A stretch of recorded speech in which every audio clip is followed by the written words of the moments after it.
and all of the many affiliates along the way that we have. So we're glad to have them. We have a phone number. It is the hashtag Save the Crew phone line, 614-781-0754.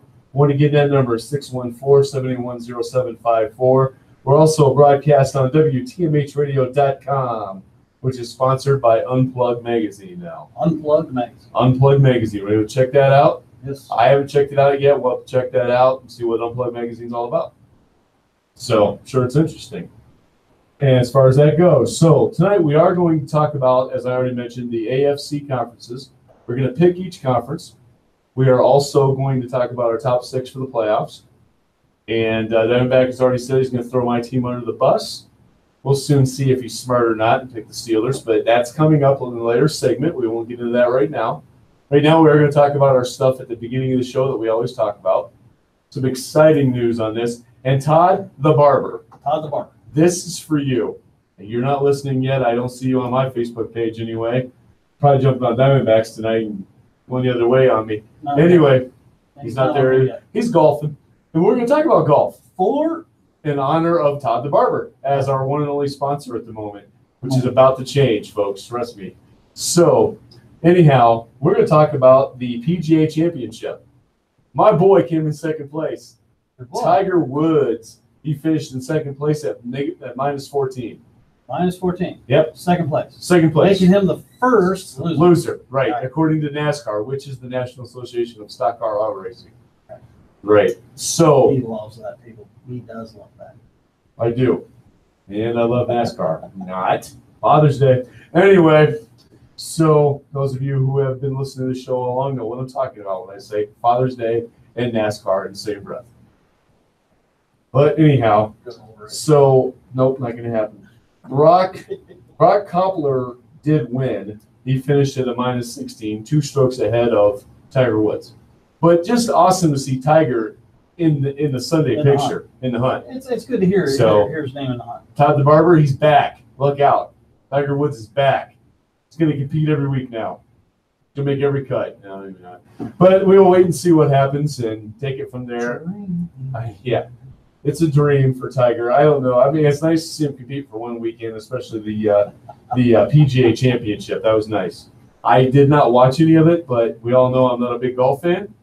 However, I was keeping track of Tiger as the day went on my phone, checking on him once in a while during the yard sale that I had this weekend. Yeah. So, which went well, by the way, for those of you asking. Once again, our Save the Crew phone line is 614-781-0754. And now let's talk about NASCAR. Save the Crew hotline. Yes. Hashtag. Hashtag Save the Crew. I did that. No, you didn't say hashtag. Did I just say Save the Crew? You just said well, pardon me. Hashtag Save the Crew. 614-781-0754. That is correct. So now let's talk about NASCAR, the National Association of Stock Car Auto Racing. All right. Last weekend they raced up at Meat Chicken. Yes, they did. That stayed up north, but I don't say. I do. I'll keep my mouth shut. Stage 1? No. Won by Kevin Harvick. Okay. We're going to do stages every week now. All right. Just because it irritates me. Yes, just to irritate you. God. That is the only reason I'm going to do it, because it irritates you. So there is no other reason for me to do it, Diamondback. I've known you for over 20 years, and if I can find a way to irritate you, I will. Yes, you do. Right. Remember about 12, 14 years ago, we were joking about being on the radio someday. Yeah. Here we are. So, now we'll just take this to the next level, get some advertisers and get syndicated and just move on up. Yeah, I can be awesome. That information that Killer gave you. Okay, I will do that. So, anyway, once again, Kevin Harvick won stage 1, and the race winner and the stage 2 winner was also Kevin Harvick. Stage 2 was also Kevin Harvick. Right, he won the whole thing. Yeah, he won every stage in the whole race. Yes, good. See, good. I'm happy. I'm extremely happy. He's got 7 wins. Cool. 7. Wow. 7. Him and Kyle Busch are the only ones to ever do that in 23 races. Right. And I was wondering on that, and that actually tells me that we have that they don't count the stage wins as actual wins. It's just the stage win, and that's all there is to it. So that kind of makes me a little happier. I was worried that they were going to count those as wins, and Why would they do that? well, just to piss me But off. to piss you off. Okay. That's it. No, it makes sense. And now, Good God. let's move to hashtag Save the Crew. This week's information about saving the crew. First of all, the first thing about it, and then after this, I've got some really big news as far as hashtag Save the Crew. As far as that goes, which I found out yesterday, and I have to give props to Carrie for giving me this information. I looked up online today to read more about it, but she gave me the initial information, so I want to thank her for that. And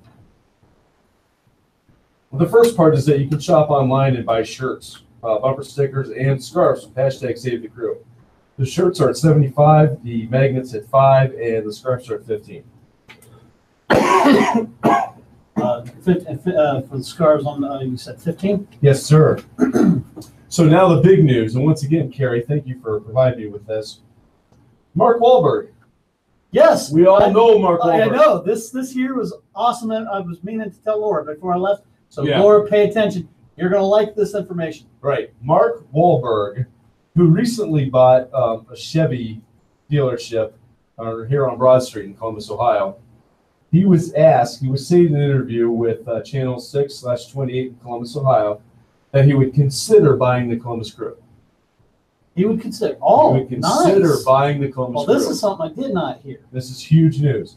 He cited his friendship with Roger Kraft, who's the owner of the Patriots, and the MLS team, the New England Revolution, along with watching the World Cup for his soaring interest in the beautiful game.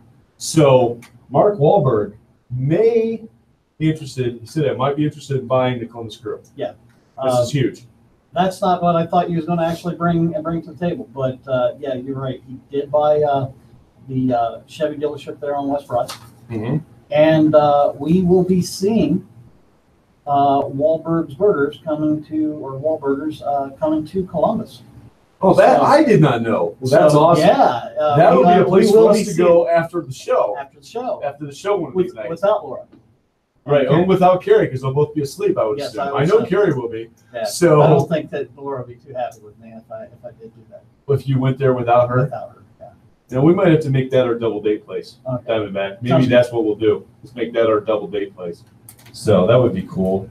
I'm really excited about that too. I did not know he was bringing his burger joint here. That's awesome news. Yeah. Dude, I heard So- that today, and I was like, "Are you kidding me?" So it's Yes, just that awesome. is fantastic news.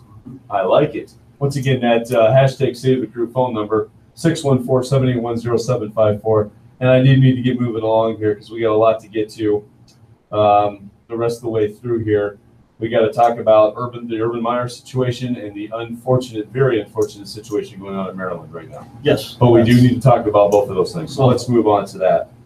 The Urban Meyer update at this point, we were told 14 days, and that would be this Sunday. So we might know something Sunday or Monday as far as how many games or whether he's going to get fired. So time will tell. Zach Smith, first of all, Bruce Hooley, who is on 105.7, The Fan, appeared on the Dan Patrick Show on August 13th, on Yes. Monday. So here's what he had to say. He said that Zach Smith is expected to meet with Ohio State's investigative team as early as that day. And I'll have more news on that interview with Zach Smith in just a moment. Investigators are working diligently to find out the facts. A suspension but no firing for Meyer feels probable. It seems like Ohio State wants to prove that legally it handled everything correctly, but the Buckeyes want to do more than the minimum. So here's what Zach Smith had to say when he talked with the investigators. And they met on Tuesday the 14th. He did not refuse to answer any of the questions.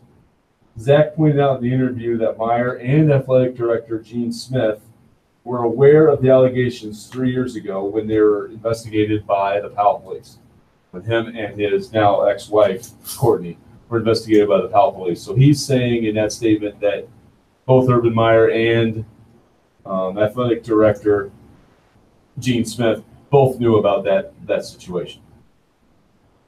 So there's that. But that's pretty much where we're at with that situation right now. There's really not a whole lot else going on right now. They are investigating everything. Of course, the investigators are meeting with various people, discussing the situation and then looking at that as far as all that goes. But right now, we don't really have any updates other than that. So that's kind of where that situation is at the moment. Like I said, this time next week, we might be able to come in and give a detailed as far as how many games or if he's fired or what's happened with Gene Smith. Heard a lot of rumors about Gene Smith as well. People around town talking about him, that he needs to go. So find that interesting. He's been there for a while. He did go through the whole tattoo gate that Jim Trussell lost his position over with the team. And so, a lot of people are saying that Gene should be held a little bit more accountable, and we'll see what happens here. I know that's been a lot of rumbling around here in Columbus, for years. Just everybody's still upset over that tattoo gate and like that. So I've actually kind of jumped on board with that. Actually, I would like to see him gone for you guys as well. I don't think he's been doing things for the best of the effort of OSU and its brand. I really don't. Yeah. Yeah, and I mean, I don't know. The only time will tell, and the investigators are the ones checking everything out. They obviously know more than we do, and we're just in a holding pattern at this point. And hard to segue into this topic here. What happened in Maryland, especially as the dad of a football player. As we all know, my son Spencer's 13, plays football. He did get stitches put in his ankle last week. I don't know if I told you about that or not. Diamondback. Yeah, he got hit with some cleats in practice and had to get 17 stitches. So he's recovering from that, doing fine. But I mean, that of course is minor compared to what's happened at Maryland. Of course, not even in the same ballpark. No, they had a player who had some seizures and heat stroke from practice, and he ended up passing away from it. 19 years old. 19-year-old football player Jordan McNair. He died 2 weeks after participating in a workout at Maryland outdoor practice field. Maryland has placed head football coach DJ Jerkin and members of the athletic staff on administrative leave. I could not find out if it was paid administrative leave or just administrative leave. I don't think this one is going to be paid. Right. I really don't. I mean, because this one's clear-cut case. Yeah. I mean, this is negligence and everything else like that. I do know that even those coaches, they are aware of these players that have these issues, and they are supposed to have a heightened awareness. Yeah. I don't know if it's just something that slipped by, Right. But I feel bad not only for the family, but those players, because those players actually watched him drop to his knee. Right. And they probably were thinking, "Oh, come on, this guy can't keep up," and then probably feeling bad about that. Feeling bad for those thoughts. Now the strength and coordinating coach Rick Ford has been dismissed from the school. So that happened today. He lost his job today. After all this, ESPN published a report describing what it called a toxic culture of Maryland football. And I've heard a little bit about this on the radio this week, and I'm not going to give credit to any of the shows because I don't remember which show it was on, but it was on either 97.1 or 105.7, one of the two, here locally in Columbus. And they were talking about how the players or the coaches would get down in the face of a player who had fallen and start screaming and cussing at him and carrying on and calling him wimpy and all this other kind of stuff and carrying on and not doing. And there's also a report that this player who has passed, that the coaches knew for an hour that he needed medical care and they did nothing to expedite that. So if all of that's true, that is extremely tragic. And I mean, like there's an investigation going on there too. Only time will tell what happens from that. Well, they can push these players, and that's what they do. I mean, even in the military, they pushed us through basic, yelling at us, trying to get us to push ourselves a little extra. And that's what these coaches will do. They're pushing them just to see if they can pull anything extra out of them. see how much heart they have. Mhm. And that's really what they're doing. They're not really going to try to put somebody down. They're Yeah. wanting to see what this player And has for heart. That's where this thin line is with the investigation at Maryland, whether or not, maybe they pushed him too far, pushed him too hard, whether there were some things said that won't be accepted in today's culture, today's time period, as far as that goes. So only time will tell. Like I said, they're investigating this. Meanwhile, like I said, as the dad of someone who plays football, I don't even know how you take this kind of news. And obviously, our condolences from this show go out to that family. And you'll never confuse us, either one of us, with being Maryland football fans. But this goes above that, above and beyond that. And this is one of those situations where these people definitely need to be in our prayers and our concerns, because they lost their son, 19 years old, who was just practicing football. That's all he was doing. So that being said, we are going to move on from that topic. We will take phone calls about it. Anything we talk about, we'll take phone calls about. Once again, we're at #SaveTheCrew, 614-781-0754. That is #SaveTheCrew phone line, 614-781-0754.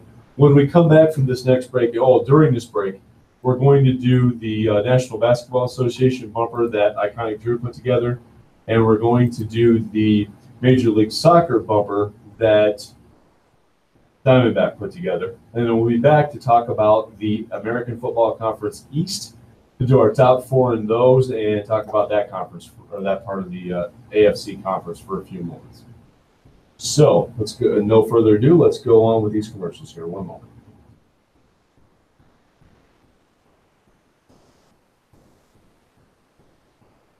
And now it's time for the National Basketball Association.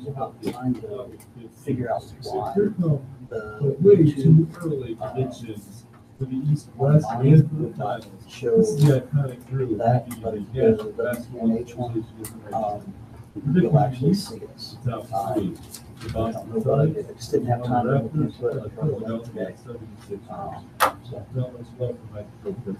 That's what's going on with that. Ken, how's it going? Like to see you checking in. Kurt, seen you check in there a few months ago. I'll actually go through there. Now, to predict the finals, You are seeing video. pretty now, right? straightforward here.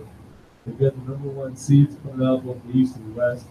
Oh, I did find out. Warriors taking on the Boston Celtics. I can actually scroll up and down through Golden my State wins the championship. things this Anyway, week. that is the way too early National Basketball Association prediction here for August 15th. And this is the Iconic Drew.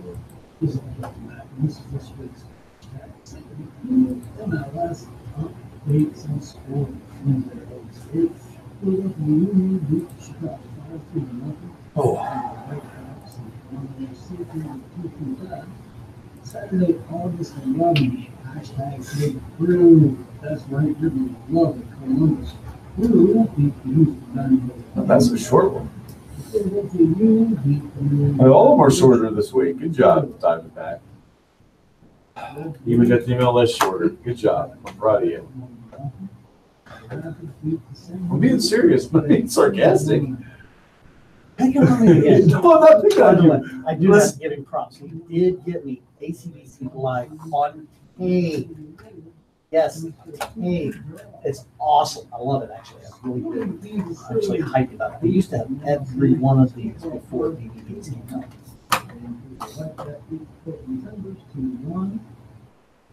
Sunday. Well, I do have a birthday show. New York City beats FC 32. DC United beat Orlando City 32. I don't know. I think I can get a turntable. Seattle Sounders. You can start a record player too? FC. Oh, dude, I would love to get it in vinyl. I would love to get it in vinyl. It sounded better than vinyl. Well, no, the CDs sound good. CDs sound good, but vinyl, it's just, there's something about vinyl.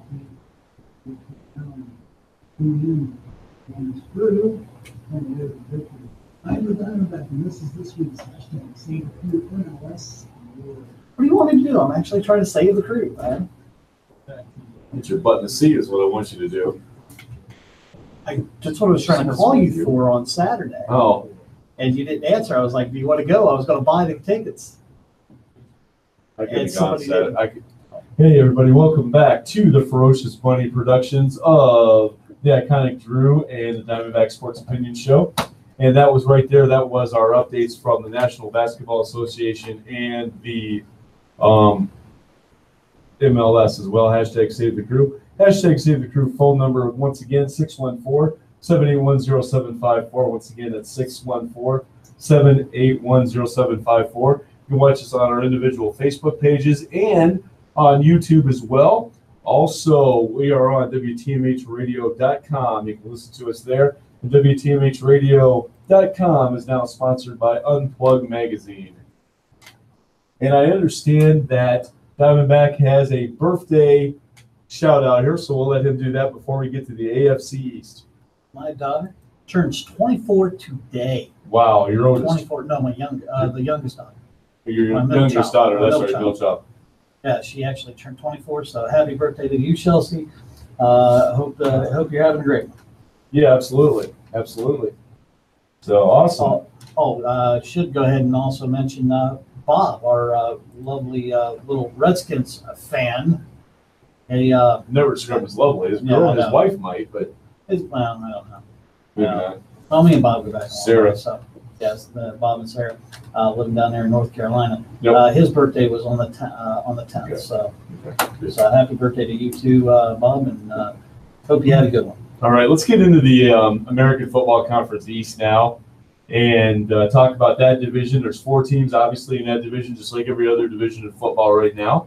So, Diamondback, who do you have in 4th place in that division? In the AFC East, did you say? Yes, sir. I want to make sure I heard that right. I'm going to throw the Jets under the bus there. So you got the Jets in 4th place. Got the Jets in 4th. All right, I've got the Bills. Probably not a whole lot of difference there, but I got the Bills. Not really. So, boy, I love losing Super Bowls. Anyway, Bills in 4th place, and who do you have in 3rd? Third,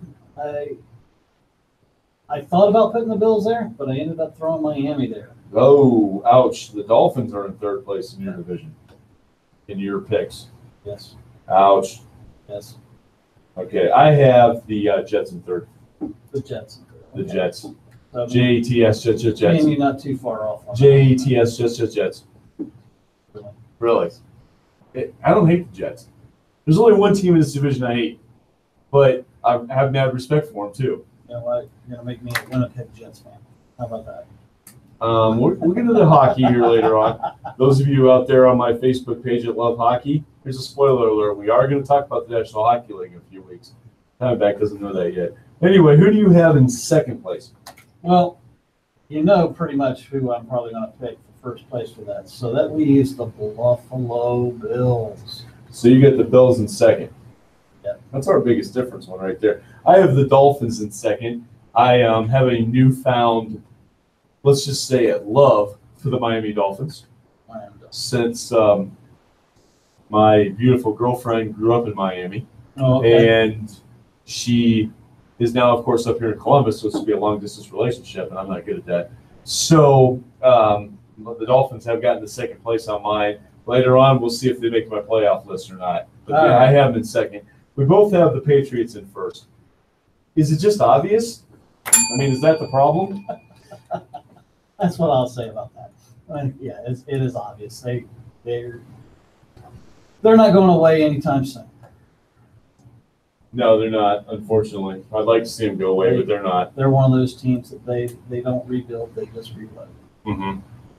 Yeah, they should win the division. I'm not going to say easily, and I'm not going to say they will sweep it, but I think they'll win it. As far as that is concerned, what do you got over there? I have to say, no, Laura, not Jets Pizza. The Jets. Oh, Jets Pizza is awesome. I love Jets Pizza. Anyway, sorry, that's a little sidetrack there. Sidetrack, yeah. I have to just derail this a little bit. Well, that's okay. I mean, is there really a whole lot to talk about with this conference, other than where we've got teams Well, ranked? we got Buffalo's our only biggest difference, and as I said, I was debating between 2nd and 3rd, anyways, with Buffalo, and I was just like, you know what? I'm just gonna let's just see how I can do if I pick an underdog. Yeah, I would like to see the Dolphins get up there to second place. Like I said, I now have more reasons for that. There's only one team in this Besides whole the hatred for the Patriots. right. Besides my hatred for the Patriots, that is the only team I hate in the division. But I have to have mad respect for them. I mean, Tom Brady and help me, their coach. He just left my mind. Coach for the Cleveland Browns. Yes, he did at one time. Oh my God! So anyway, both of us just. I just had a total brain fade there. Sorry about that, folks. Anyway, so with those two guys there, they can't be beat. And like I said, I do not like the New England Patriots. Sometimes you have to have mad respect for a team that has just dominated the AFC over the years. They won 5 Super Bowls, Tom Brady.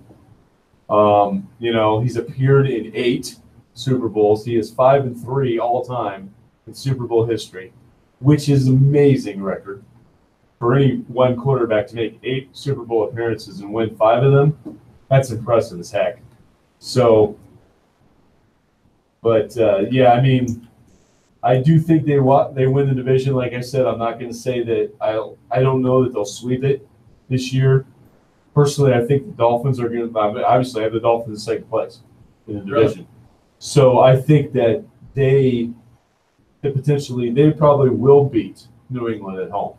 Of these 3 teams, I think they have the best shot at beating New England at home. At their own stadium. Right. All right.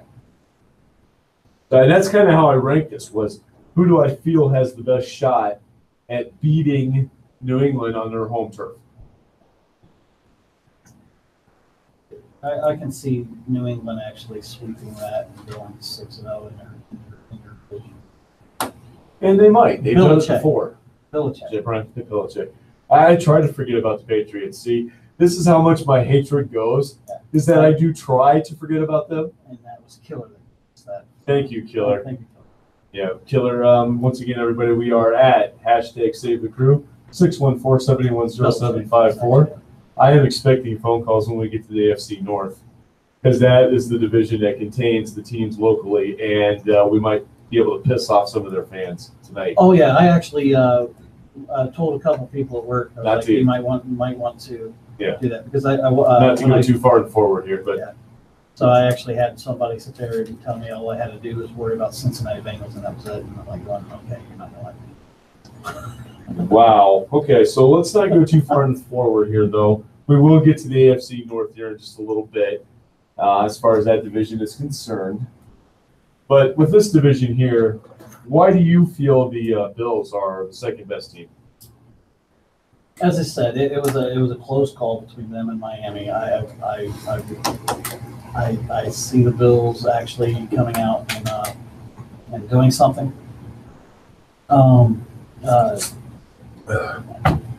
It is a very big toss-up between them and Miami in my eyes. So doing what? They lost their quarterback to the Browns. So how do you feel the Bills are the best team, or second best team in this division? It's in my opinion, it's a weak conference. It is a weak conference overall. I just feel like Miami with Tannehill back and a healthy Tannehill, that makes a difference more than the Bills in their situation with their quarterback. I'm having trouble with my web browser here.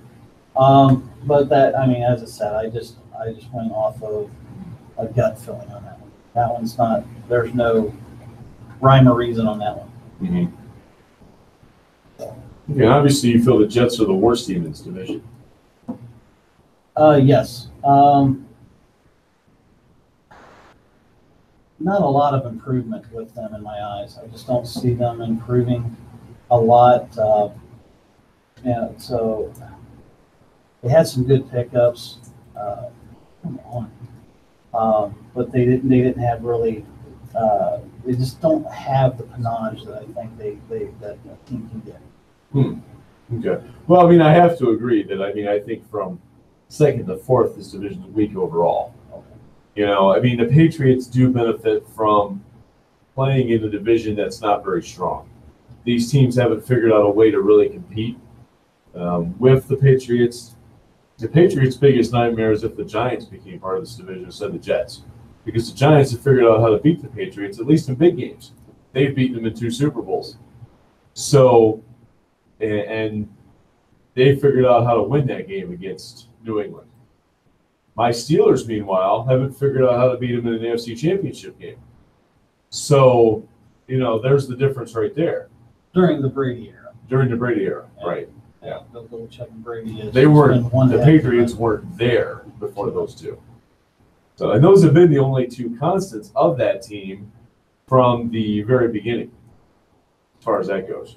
So, from the beginning of this run, I should say. And I got to say, this is where my mad respect comes in place for the Patriots, because, yes, I don't like the team. Can't stand them.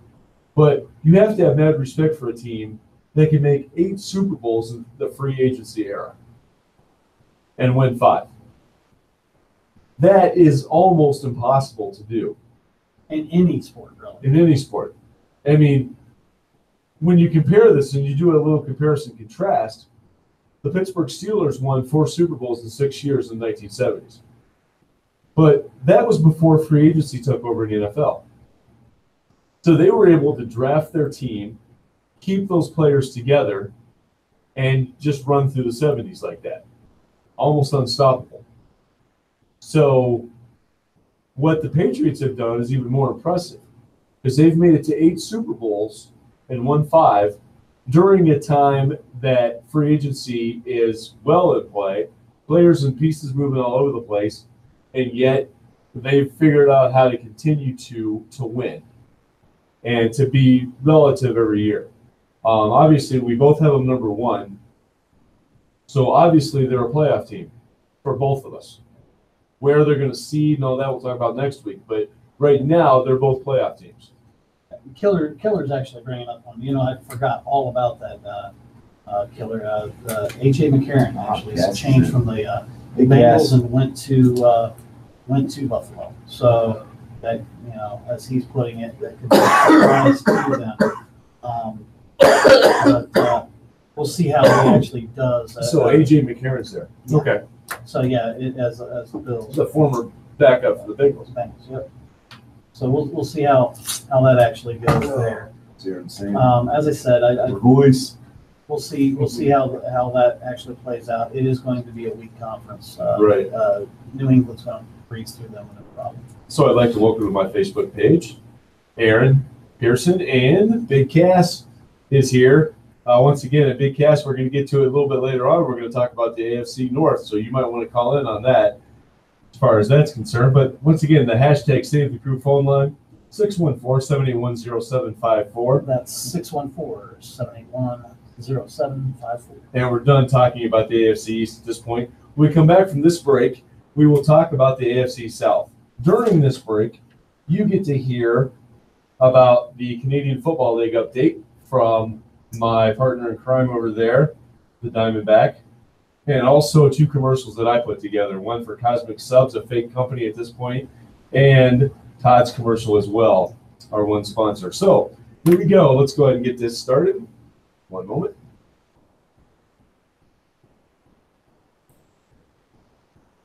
So you tired of the same old for subs? Try Cosmic Subs. By the way, WTMHradio.com, it's down. Oh, Their okay. certificate, they didn't renew their certificate. They need to renew it. Oh, okay. That's Before a porn site buys it, because they will buy it.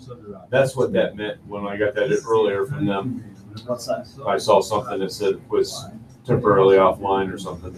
So we'll quit mentioning it tonight. Yeah. There's no reason to. No reason to. Oh, we have a phone call. Why do you? All right, so while he's actually gonna. Well, caller, try back. We lost you. So. All right, so let's go ahead and play the CFL update now. And whoever that caller was, try to call back. Once again, we're at hashtag Save the Crew phone line, 614-781-0754, 614-781-0754. I did not mention anything like that.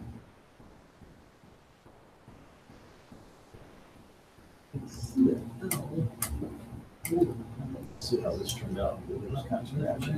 Did it. Give Johnny Manziel his second loss. That's 24-17. It doesn't pay. It doesn't pay to be a quarterback in the SEC with me. Not be from Alabama. No interceptions.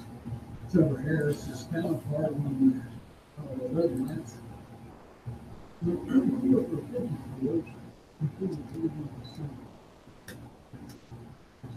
Must have been like towards the end of the game. There was nobody else. No other Maybe quarterback teammates is was offline. on that. Tonight.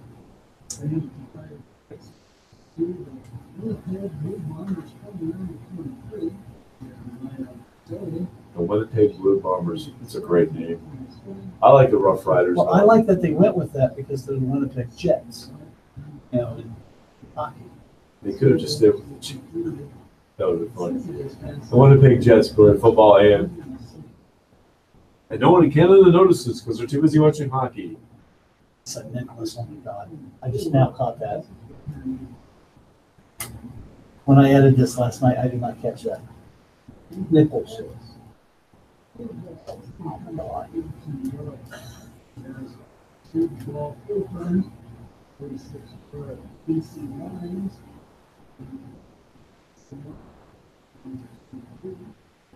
Do not know why I was having problems like ending.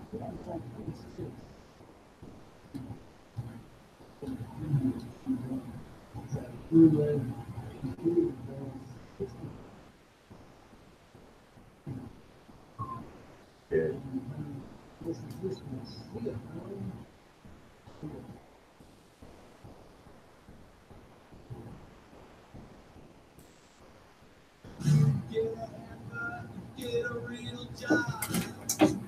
Shaggy, when you go in to visit your mom, she'd say, "Who's your girl?" Well, this is the iconic crew. Every time I need a haircut, I go see Todd. And Todd's Barbershop.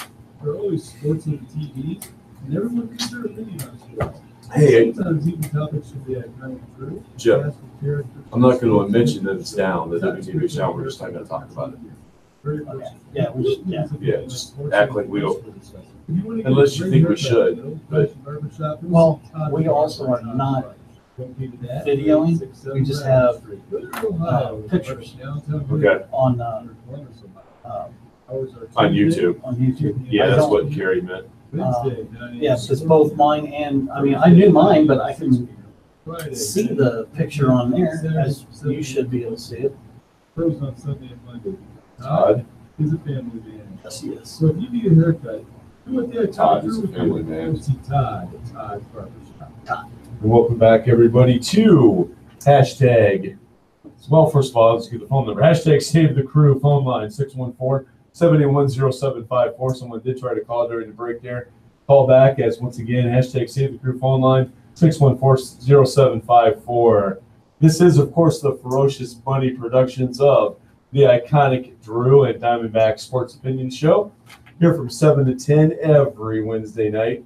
And there are a couple of hiccups as far as technical things go tonight, but we are both on Facebook Live, on our Facebook Live pages right now.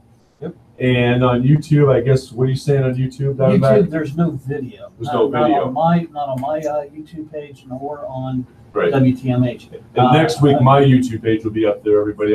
We're in the process of that starting now. Getting his space. So we're going to have that by next week, but right now we just have pictures, no audio. Yeah, it's just got like my logo, and then I've got the WTMH logo on theirs. Okay, so that's where we're at with all that. But at least, hey, we're on Facebook Live tonight.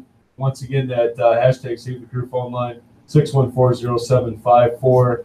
Also, we won't go into detail, but WTMHradio.com, we don't have that. That's not up tonight either. Yeah, that's actually down. We'll leave that right there.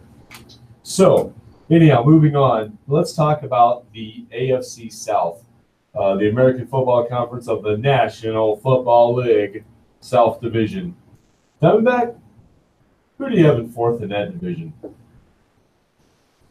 The Tennessee Titans. The type. Whoa, we got a lot to talk about with this division all of a sudden. That's what I've got written down here, anyways. Not to give too much away, but we got a lot to talk about on that one then. So, okay, I have the Indianapolis Colts in fourth place on that one. as far as that goes. So a little bit of difference there, obviously. So who do you have in third? The Colts. The Colts are I in third. mean, unless Andrew Luck comes back and has a breakout year, I mean, I don't see anything there. Mm-hmm. Yeah, I couldn't agree more with that. Like I said, I've got him in fourth place, so obviously I've got him lower than you do as far as that goes. Yeah, he's back, Keller, but he's going to have a breakout year, and he's going to have to hit those wideouts. And do they even have much of a running game? I didn't actually look. I just know they suffered last year because of Andrew Luck being out. Yeah. Yeah, and I don't. We'll take a look at that, but I think that's why I've got them in fourth place. We'll get more into that in a minute. Who do you have second? Oh, by the way, I have the Texans in third. Go ahead. You have the Texans in third. Yes. I have the Texans in second. Okay. And I have the Titans in second. So that means we both have the Jaguars winning the division. Correct. So obviously a playoff team for both of us there. And we'll get into more on that later on in the show. But once again, folks, we are at hashtag Save the Crew phone line 614-781-0754. So, Diamondback, why are you down the Titans?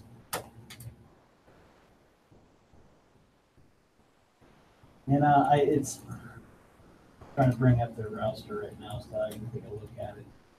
Kind of make I'll be honest with you, I made these on the fly. But we'll, I don't. They just didn't have that show last year. They didn't have that, and I looked at some of their pickups as far as the draft picks. They only had 4 draft picks this year, and it didn't look like they had anything really standing out. Any standouts in there. So we'll see how they actually pull that together and see if they can actually do something. But that's pretty much why I have them down. Okay. Well, I guess I can see that. I don't agree, obviously, but I think that when you look at this team, you look at the quarterback situation, they've got Marcus Mariota. And I think Marcus Mariota, and I said this last year on the Big Cass and Iconic Drew sports opinion show, on that show that we had. And Marcus Mariota is a franchise quarterback. Here's a guy they can build around. And that's what it takes to win in the NFL. We talked about last week. You have to have a franchise quarterback. If you don't, you're the Browns. Sorry. So you're going to have that situation right there where you're not going to be winners because you have to have a franchise quarterback. I mean, I'll give you a history lesson on that. Look at the Pittsburgh Steelers from the time that Terry Bradshaw retired from the game until Ben Roethlisberger came in. The Steelers were a mediocre team at best. In fact, 1 playoff appearance in that time period, and they got beaten in the first round. So this is a team that didn't have it together as far as all that goes, and they didn't have a franchise quarterback, so they couldn't win. I think the Titans have hit on their quarterback. I think Marcus Mariota is going to be a quarterback for them for years to come in this league.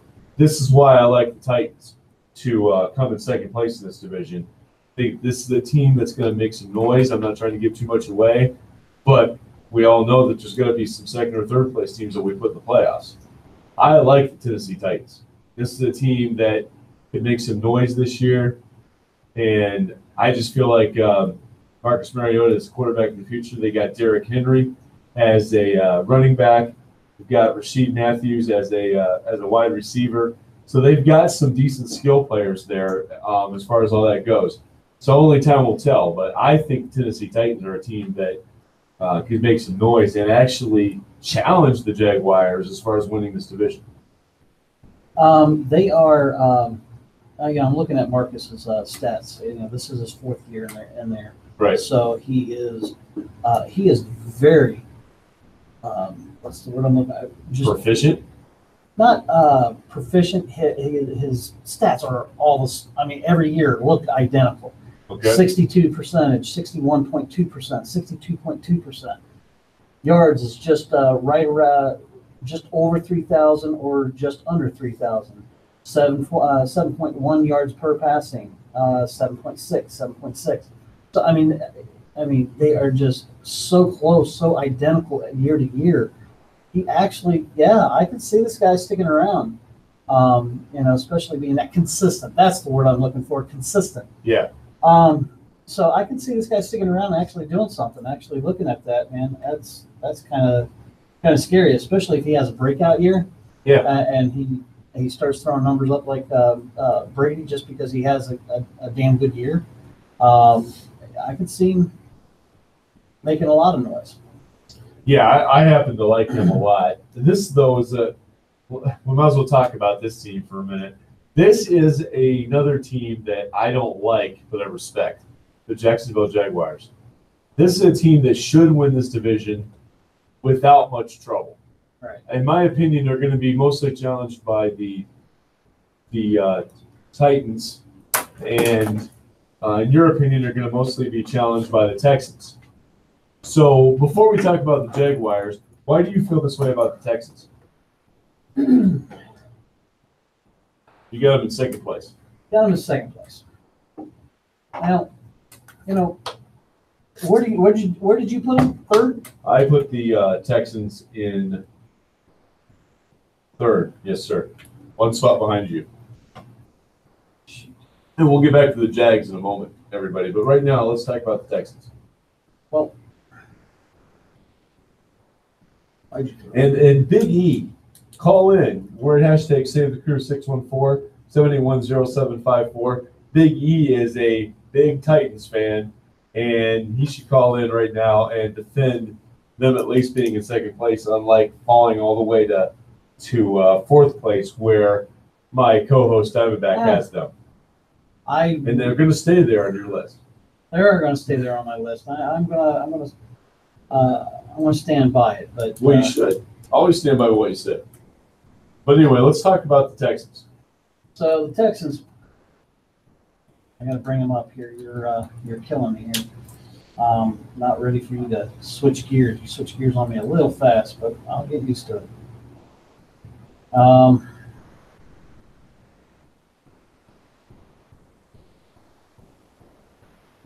So just looking at this team, their quarterback is Deshaun Watson. Running back, Lamar Miller.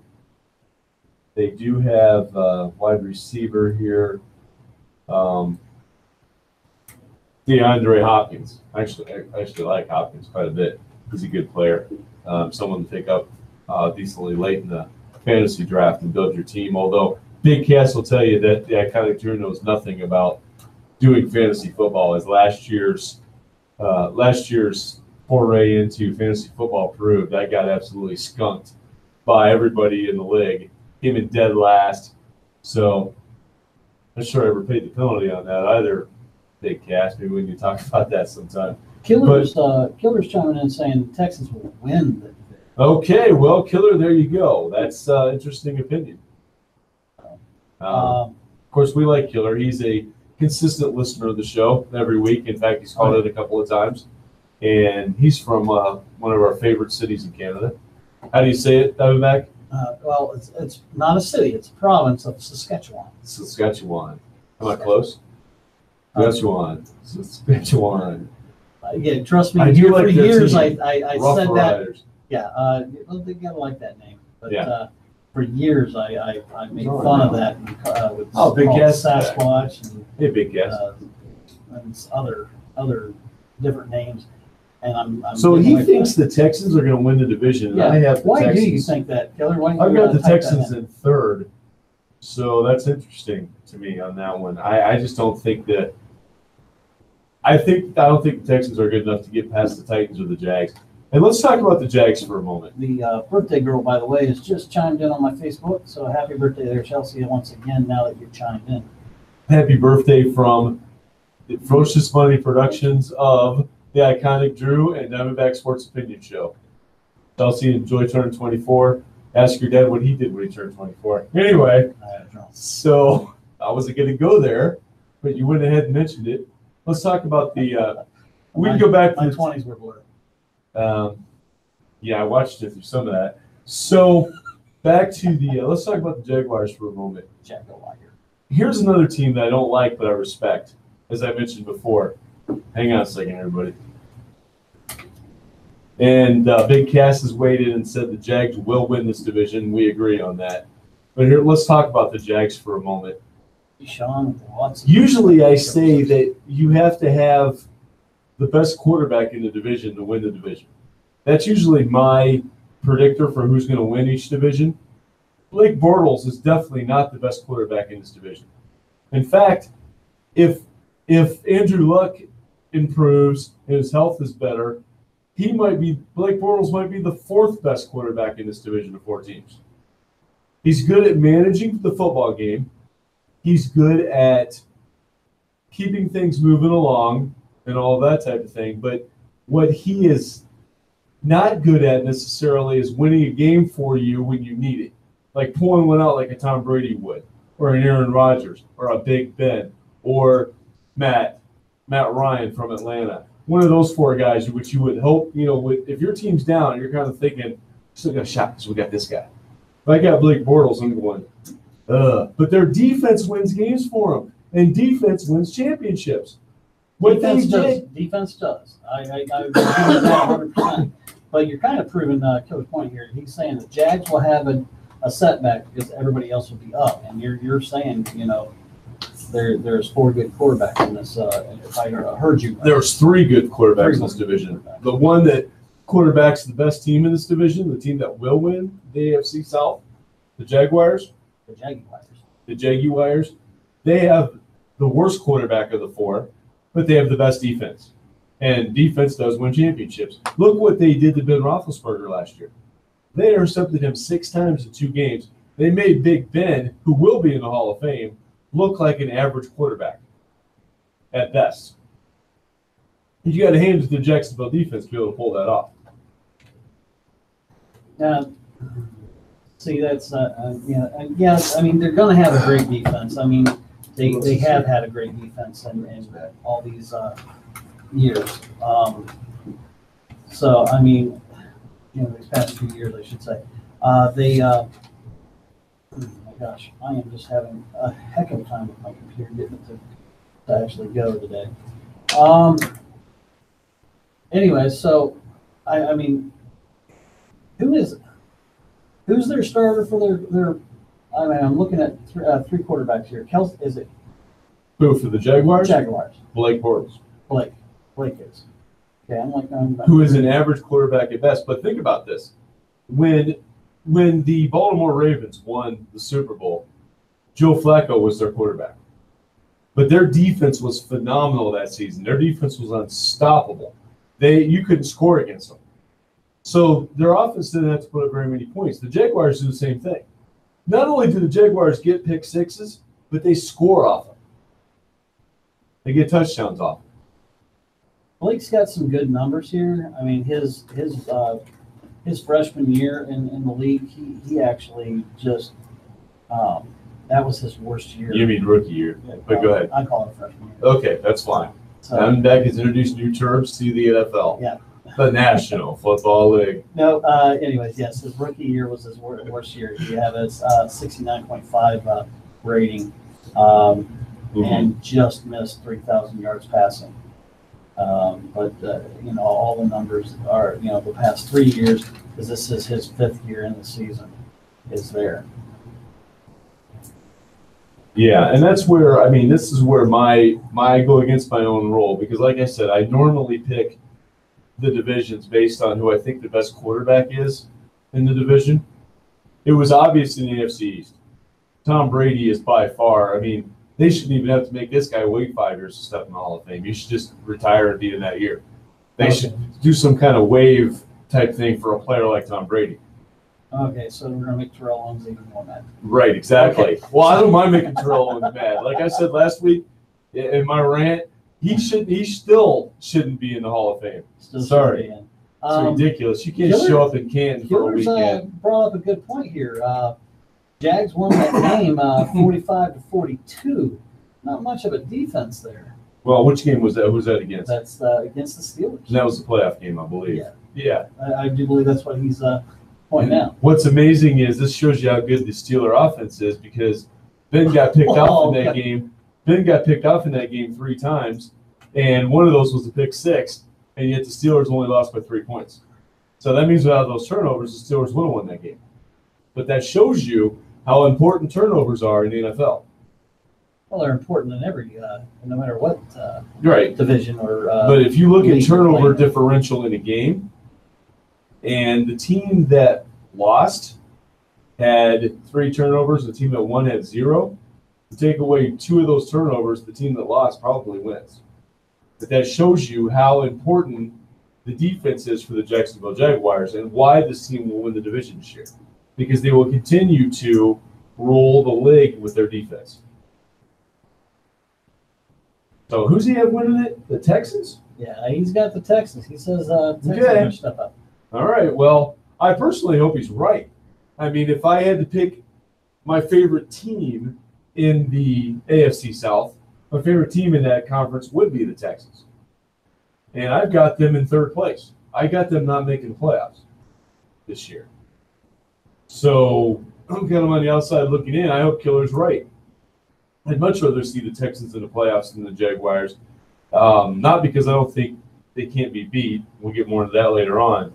But, you know, the Jaguars are a team that, you know, they'll make some noise. Like I said, I think they're going to win their division this year. I hope Killer's right. Now, how many interceptions did you say Big Ben threw during the game? I thought it was 6 in 2 games. In 2 games? Yeah, in 2 games. In 2 games. Okay, he just said that you threw 1. Yeah. I think it was only 1 in the playoff game and then 5 in the other game, 5 or 6 in the other game, in the regular season game in Pittsburgh. Oh, Yeah. okay. In fact, both of those games were in Pittsburgh. Yeah, both those games were in Pittsburgh. So they had to come to Pittsburgh twice. Yeah, and beat the Steelers both times. That's And that's not why an I'm easy task. saying this team, the Jacksonville Jaguars, are for real. This is not a team that you want to mess with. No. So, but meanwhile, let's talk about Andrew Luck for a moment. So, you have the Colts in 3rd, I have them in 4th. I just feel like Andrew Luck, even if he comes back this year, he's going to still have too much rust to really take the Colts where they need to be. Okay. It may take him a whole season, to get to a point where that next year, maybe the Colts are competing for the conference. And I know he's not him, but Peyton Manning comes to mind, where he was out for a season, and he came back pretty strong for Denver. Yes, he did. I mean, it is possible. Talk about another team that won with defense. That Denver Broncos team won that year with defense. Yes. Nothing against Peyton Manning. Well, I mean, you can go back through Super Bowls and just mention it. You know, you got the '85 Bears. Well, there's only a handful of teams in Super Bowl history that really won because of their offense. Look at the 49ers. Right. Yeah, that's. There's an example of a team in the Cowboys too during that same time period. There's an example of 2 teams that won mostly with their offense. Not that they could play defense too. They're complete teams. Yeah, they are. I mean, and same thing with the Patriots. Patriots are there. They got a decent defense, and they've got one hell of a general in Tom Brady. So I mean, he just marches them up and down that field like it's nothing. Right. I mean, he might as well just be carving butter with a hot knife. And he does that against really good defenses. Yeah, he's the one that can find the holes. Absolutely. Tell me about it. You don't have to convince me. I'm a Steeler fan. You don't have to convince me of all that. Killer is saying the Colts will be a playoff team. Okay, well, Killer, that's it. That's interesting. Like I said, I just don't see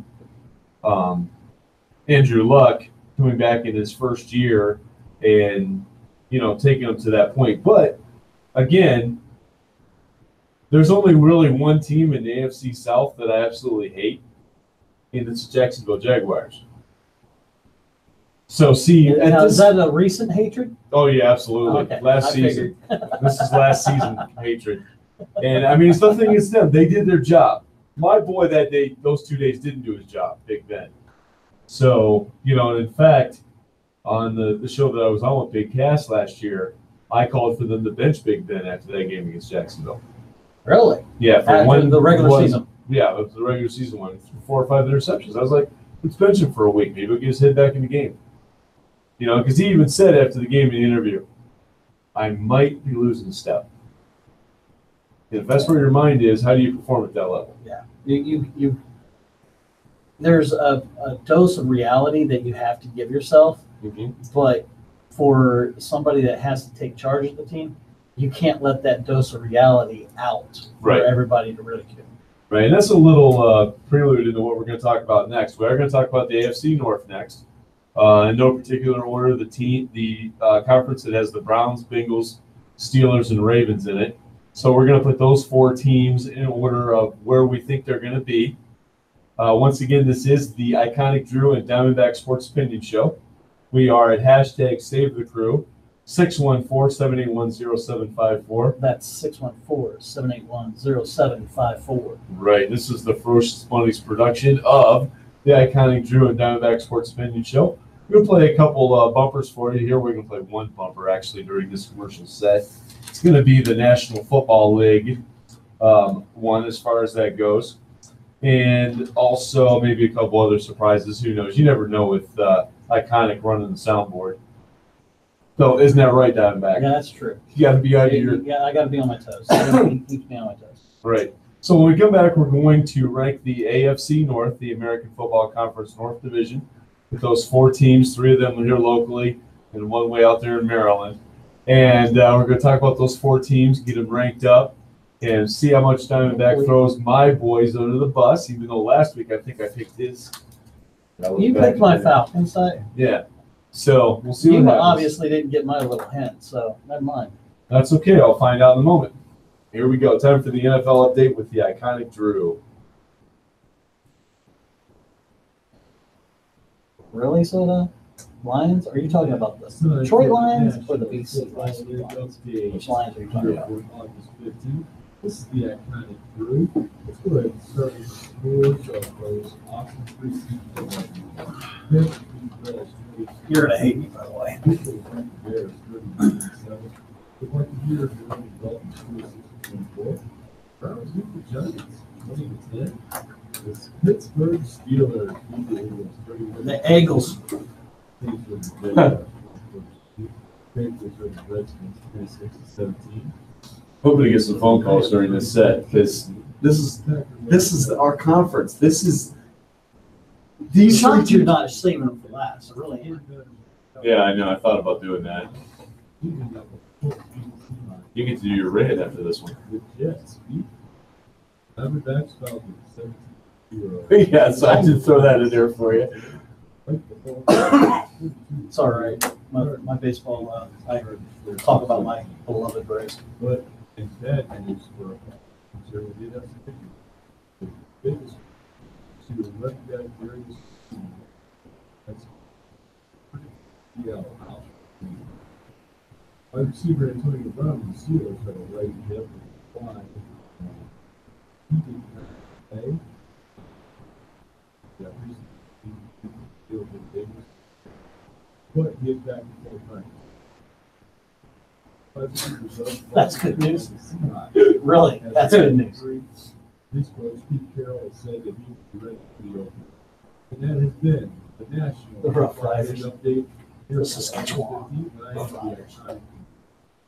So Diamondback, there's one I forgot to mention in that. The fact that I just heard about it today is very unfortunate. Ben Roethlisberger of the Pittsburgh Steelers is in the concussion protocol program right now. Well, that's So we'll see what happens with that. He's in that situation at the moment. So hopefully that'll be, I mean, they've got, 3 more preseason games left. So, by the way, everybody, we are at #SaveTheCrew phone line, 614-781-0754. And we'll be right back and talk about the AFC North. Just one moment.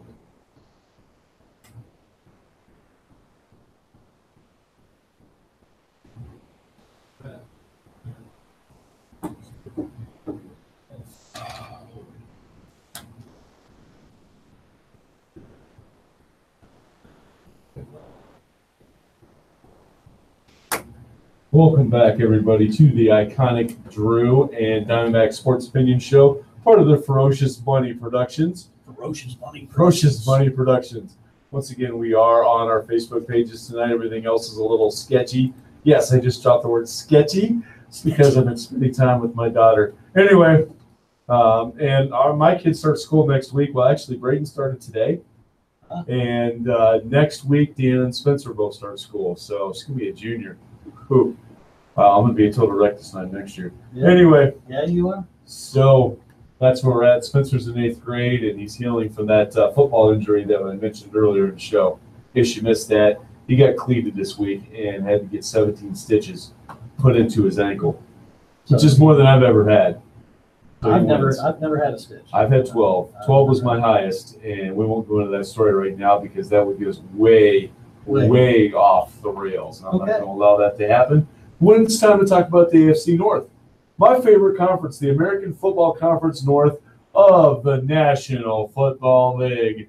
As I said before, this league contains, in no particular order, the Browns, Bengals, Steelers, and Ravens. And we are at hashtag Save the Crew, 614-781-0754. That's 614-781-0754. I was ahead of myself there because Yes, I'm excited about talking about this conference. I love this conference. So much fun and so much debate. Big Cass, if you're still out there, now's the time to call in because you know we're going to talk about the Bengals and Steelers in this division. Anyway, who do you have in 4th place there, Diamondback? This just in, the Cleveland Browns are on the clock. Okay, so you have the Browns in 4th place. I, the iconic Drew, have the Ravens in 4th place. What? The Ravens in 4th place. No hatred. No hatred No, allowed. no bias. I do hate the Ravens, obviously. But, I mean, this is the team that stole the Browns, the original Browns, and moved them over there to Baltimore after they lost their team to Indianapolis. This will be another rant someday about teams moving all over the freaking place and all that type of thing because I don't like it. So I might rant about that someday. But So how does Cleveland win championships? Move the team to another town. Move the team to another town. That's exactly right. So Diamondback said that, everybody. Hashtag Save the Crew phone line, 614-781-0754. That's 614-781-0754. He has the Browns in dead last. I have the Ravens. And I'm assuming you have the Ravens in 3rd. No. Who do you have in 3rd? Steelers. Oh, fumbles. Wow, you got the Bengals The in 3rd? Bengals. So did you hear that, Big Cass? If you're out there listening, Diamondback has your Bengals in 3rd place in the division. I have the Browns in 3rd. The Browns are in 3rd. So this is interesting now. Now we're cooking here. I think we're going to cook with some sauce here in a minute. So who do you have in 2nd? The original Cleveland Browns. Well, so the Ravens are in 3rd, Second. which means we agree on number 1. It's fairly obvious, folks, that I, the iconic Drew, am picking the Pittsburgh Steelers to win their division because I am a fan of that team. I'm in the process of moving this week, and I couldn't locate my jerseys, so I was going to break out my Ben Roethlisberger jersey during this segment. However, it will turn up. I'm sure I've not lost it, so all is well, Steeler Nation. Don't worry. In 2nd place, I have the Cincinnati Bengals, led by Mr. Andy Dalton, who's got a great name, first name anyway. So I'm going to say Steelers, Bengals. I'm going to say Steelers, Bengals, Browns, Ravens, and the Diamondback is going to say Steelers, Ravens, Bengals, Browns. So we got a lot to talk about there, especially the Bengals, and we'll get to them in a moment. Let's get to those. So why do you have the Steelers? We know why I do. Why do you have the Steelers in 1st place? They're the team to beat. You want to stay on the show? I want to stay on the show. No, I just think they're the team to beat in that division. I mean, they got everything there. It does kind of worry me with you telling me that Ben's sitting on the couch with Johnny Manziel there in concussion protocol, but right. And so because he's also yeah, I just heard that news today here on 97.1 The Fan, and when they did their little sports updates, they don't like to talk about the Steelers unless it's bad news, of course. Oh, so that's that hometown bias there. That homerness, that as I call it. Yeah. I wish I don't mind on Saturdays, but on Sunday it kind of irritates me a little bit. Admittedly, I'm a fan of a team from out of the state, as you are, being a Falcons fan. We both root for teams that don't reside in Ohio on Sundays. You don't even root for one on Saturdays, although you sort of like the Buckeyes. I act well. It's not thanks to you. It's Yeah, I it's not respect. taking I respect them. I'm like, take all the credit you want. You're not. It's not true. Oh, wow. You're the only reason I root for Bama. Anyway, back to the AFC North. Wow. Back to the AFC North. Once again, folks, that is hashtag Save the Crew phone line, 614-781-0754. I have to agree with you. I mean, I think besides the fact that I'm a Steeler fan, and it was an obvious pick for me, besides that fact, they have, when you look at their main three skill positions, they have top 10 in every category. And they have depth at wide receiver as well, and a running back. So they have a quarterback in Ben Roethlisberger who will start by the regular season. He'll be fine. I'm sure it'll be It's, fine. concussion protocol, 1 or 2 weeks, he'll be back. So, or even less. And who cares about preseason early? Right. I mean, the Browns won all 4 games last year. Exactly. So, and they are the preseason champs, no doubt. They So, but they win at life. Big Ben, and this is where I've said before, I pick my divisions based on who I think the best quarterback is in the division in most cases. Now, the AFC South was an exception to that rule with Blake Bortles, as I mentioned before. But Ben Roethlisberger is certainly the best quarterback in the AFC North, hands down. No doubt about it. And then they have Bell at running back, and they have Antonio Brown at wide receiver. They also have Juju Schuster at wide receiver. They also have Connor backing up Bell in case Bell's holding out. So they have a running back behind Bell that can step in and be almost as good. Now, he's not going to be Le'Veon Bell. Bell is Bell. But the Steelers have depth at every position and on offense. The thing I worry about with the Steelers is their defense. I don't know if you noticed it last year, not Diamondback, but after Ryan Shazier got hurt, and by the way, praise God, I saw him walk across the field at practice right before one of the preseason, this last week before the preseason games got started, walked across the field on his own power. Nice. So praise God for that, because that's a miracle right there that Ryan Shazier is even walking at the moment. So thankful for that. I don't know if they'll play football again or not. That's secondary right now to me with them. Might not be secondary with him, but is with me. I think that just the fact that he's walking around is a miracle. But he anyway.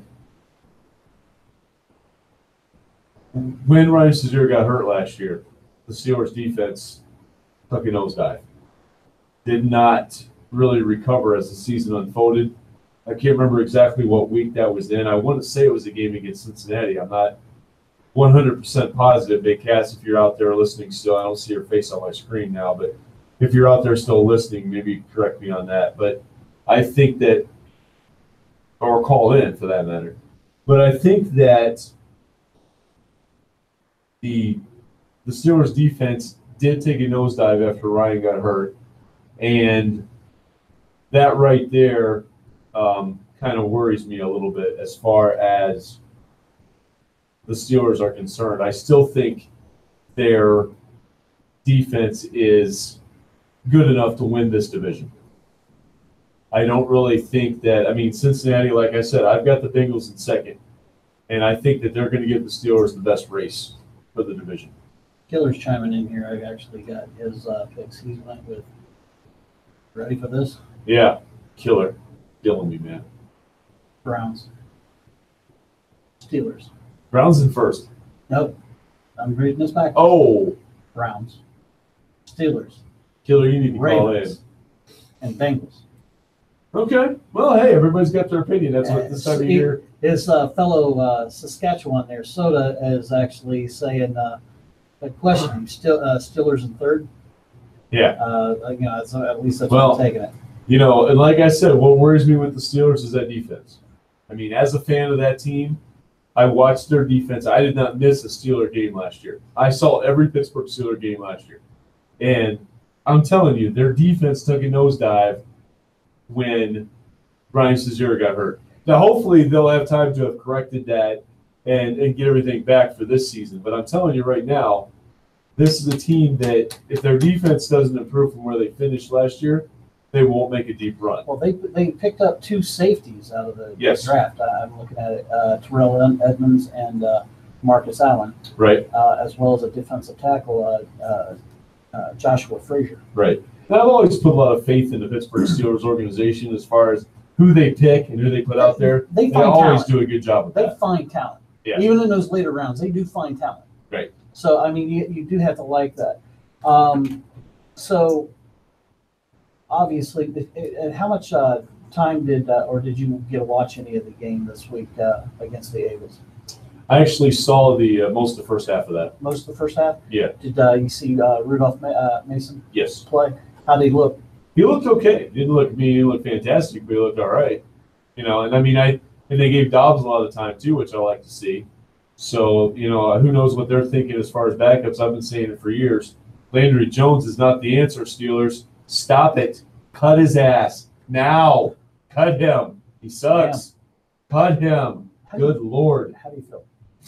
You're holding it in. I got to get you to get it out. Well, I'm trying to save something for the rant later on. Oh, okay. So All right. Keep it in then. keep it in. Yeah. Keep it in. So let's talk now. Yeah, now's a good time to talk about it. I see Big Cass. Well, he just popped off of there again. Cass, stop doing that, you bub. Come on, Cass. 614-721-0754, the hashtag Save the Crew phone line. So let's talk about Big Cass's Cincinnati Bengals for a moment. You have less faith in them than I do. You've got them in third. I've got them in second.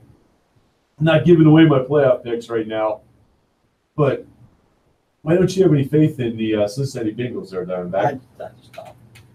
I mean, the lovely state of Ohio, they all share the same mascot. His name is Chokey.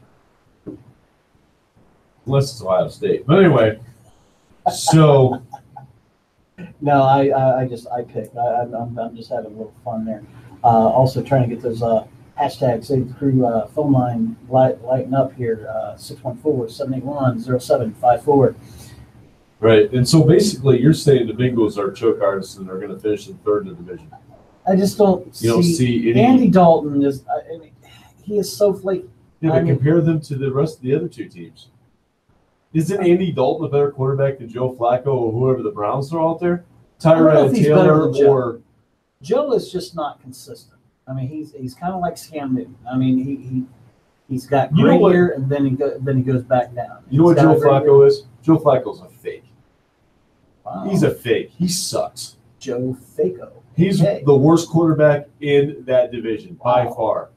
By far. There is nobody worse than him. Even the Browns quarterbacks are better than him. Tyrod Taylor took the Buffalo Bills to the playoffs last year. And then he gets traded. And where do you get to go? Cleveland. Let's see what kind of quarterback he is there. Where it's slightly warmer than Buffalo. Actually, quite a bit warmer than Buffalo. Yeah. The Browns might double their wins. Yeah, they might. 2 times 0 is what? Zero. That's right, 0. So you're predicting the Browns to win 0. They got to prove themselves to me, man. If they're going to come out of the cellar, we're aiming for 3 games, or we're aiming for 5 games. Those are the two numbers I've heard. I think the Browns win 4 to 5 games this year. Not against Pittsburgh, don't get me wrong, but I think the Browns win 4 to 5 games this year. 4 to 5 games. Yeah. I don't see how that's an improvement. I just don't. Being a Falcons fan for as long as I was, I've seen so many years of How is it not an 5 and improvement 11. when you win 0? It's not an improvement. When you win 4, it's an Their improvement. goal should If be your goal should always be to win the Super Bowl. correct. Every team's goal should be to win the Super Bowl. But if you're the Cleveland Browns, that cannot be your goal. It should be their goal. Why? How? It should be every team's goal. No doubt. Period. I That agree. should be the number one goal there.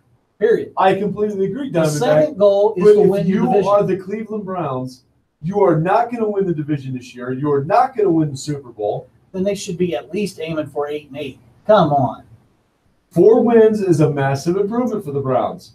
From I might 0 be to 4, That is a massive improvement. I and agree they with that. I continue agree with down that road. But they're just. I don't think they've got their sights high enough. I agree, but they're the Cleveland Browns. What do you want? When you've been staring at the gutter all these years, you need to at least be able to see into the sidewalk. They can't even see the freaking sidewalk right now. Boy, you're calling them ants. Right, that's what they are. So the fact of the matter is, if you're the Cleveland Browns, you should be thinking about winning, trying to win 4 games. Should their goal be to win the Super Bowl? Every team's goal should be, but you got to be honest with yourself. They don't have it. They need to take a page out of the Air Force and aim high. Period. Okay. All right. I won't say anything back because that was the military example. We got to let that go. Even though you're still not thinking correct here. That's fine. I'm not thinking correct. I mean, to me, I think they should do that. Okay. But I mean, this is the Cleveland Browns, Diamondback. This is not a team that's had any playoff or even thought about playoff success for a while now. And now you're saying that this is a team that should try to win their division and win the Super Bowl.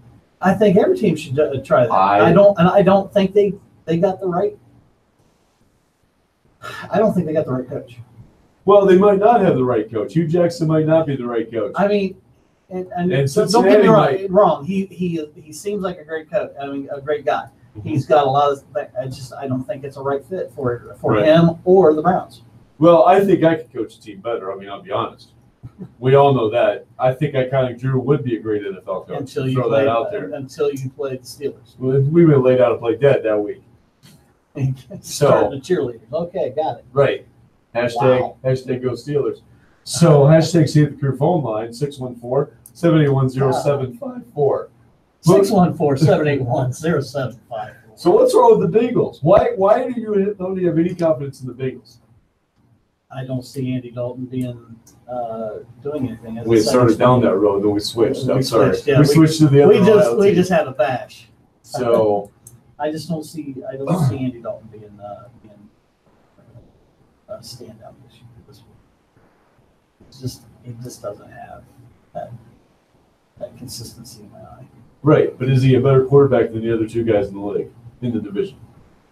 He's better than the Browns. That's why he's in is third. He better than Flacco? No way, man. You're wrong on that, man. Flacco. See, and here's where I've said it before. Here's my problem with the Baltimore Ravens. Okay, they go and they win the Super Bowl with a mediocre quarterback in Joe Flacco, mediocre at best, and they win it with defense, right? So they win the Super Bowl with defense. Agreed? Yeah. Okay. I agree. But then what happens? Flacco demands this big contract, and they give it to him. He's laying a big egg. And they give it to him, and ever since he's been stinky at best. And the Ravens now don't have the defense to match up, so this is why they're dead last in my poll, in my picks here. Because the Ravens, in a word, I'll say suck because that's one word, but then in a phrase are worse on paper than the Cleveland Browns right now. However, football games are not played in paper. They're played inside television sets. And television sets are getting bigger and bigger all the time. They're getting bigger and bigger, but it's still crowded. It's still crowded in there. So I think that's where you got to look at that and go, this is why I think the Ravens are the worst team in that division. And then the Browns are slightly better. The Bengals are massively better. And the Steelers are dominant better. Soda's chiming in here, and he's actually saying he thought the Cleveland Browns was a Canadian football team. And we might actually sell you guys. Doesn't he live in Canada? Yeah, he does. That's kind of sad. So, yeah, I mean, that's, like I said, right now, if you look at this division, there's only one team that can compete with the Pittsburgh Steelers, and that's Cincinnati Bengals. And the reason they can compete is because they have a solid defense. They have good wide receivers, and they have a quarterback who can be erratic at times, but can also get the ball down the field and score points, more so than the other 2 quarterbacks in the AFC North. And we have to say the other 2 quarterbacks because right now, folks, we don't know. We don't know who's going to be the quarterback for the Browns for the whole season. That's something else we can talk about real quick here. So the Browns are going to start with my boy Tyrod Taylor, the Bills. Okay, according to the QB rating, I got to eat my words here. I do have to eat them. Andy Dalton has an 86.6 QB rating. Joe Flacco had an 80.4 last year. So, yeah. A few years ago, though, Joe had a 91 QB rating. Well, Joe had one good year, 1 or 2 good years. As I said, he's like, and he demanded money from it. I mean, that's, So well, I don't think he won that year. Did 2014 wasn't that the? I don't remember what year they won the Super Bowl. I tried to block that out. The Harbaugh Bowl. The Harbaugh Bowl. Yeah, where brother beat brother. And the only thing I can say is I think I rooted for Baltimore only because they're in my division. Okay. See, now I would root for Cleveland or Cincinnati if they ever make a Super Bowl appearance because they're inside my division. It was hard to root for Baltimore. So, Michigan versus See, we're not talking about college football today. So we are concentrating. I have to know. We are, yeah, you're a man that needs to know, but not right now. So It's going to be a question coming up. well, we want to talk about that one. We're going to get into some college football here in a week or two, and we're looking forward to that. And another surprise for Diamondback coming up. Once again, we are at #SaveTheCrew, phone line 614-781-0754. We just talked about the AFC North. I've got the iconic Drew, and these are the correct picks. Has the Steelers, Bengals, Browns, Ravens, and Diamondback for some reason has the Steelers, Ravens, Bengals, Browns. So there we go as far as that division is concerned. When we get back from this next break, we get to do the Diamondback rant. This will be exciting, folks. Anger. The Diamondback rant. It's always a lot of fun to do the rants. He's going to rant at us, and there's going to be a point in this conversation where I will actually mute the iconic Drew's mic and not say anything and just listen to Diamondback rant. He has the floor. So we're going to talk about that when he comes back. I forgot what he's ranting about. Well, no, now I just remembered. So anyway, we will have that here in just a moment. We're going to have a couple commercials here. And a couple of commercials I put together when I was at the Ohio Media School. Plus, we will do the Diamondback Major League Baseball update during this break as well, since that's the only one we haven't done for Diamondback yet to this point. So we'll come back with that. Right now, here's some commercials. And like I said, when we get back, we'll have the Diamondback rant later on. We'll get back to the AFC West. In between, we'll have the iconic Drew rant, which will be, of course, iconic. It always is. So here we go. Time to play some commercials here.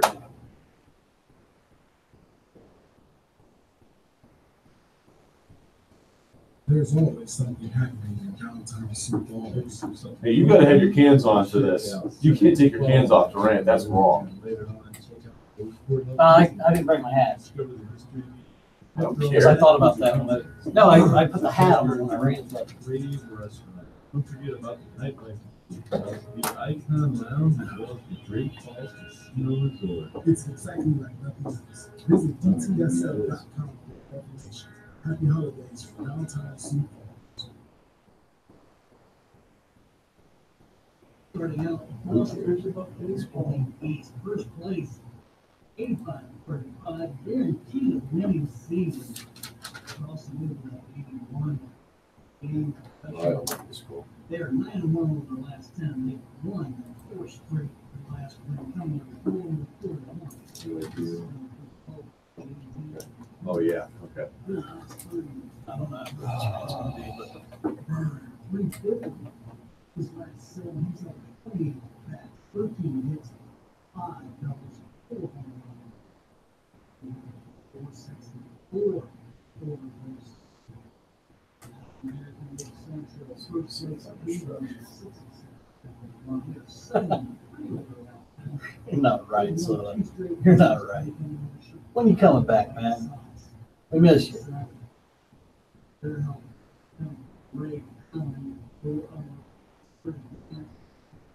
What?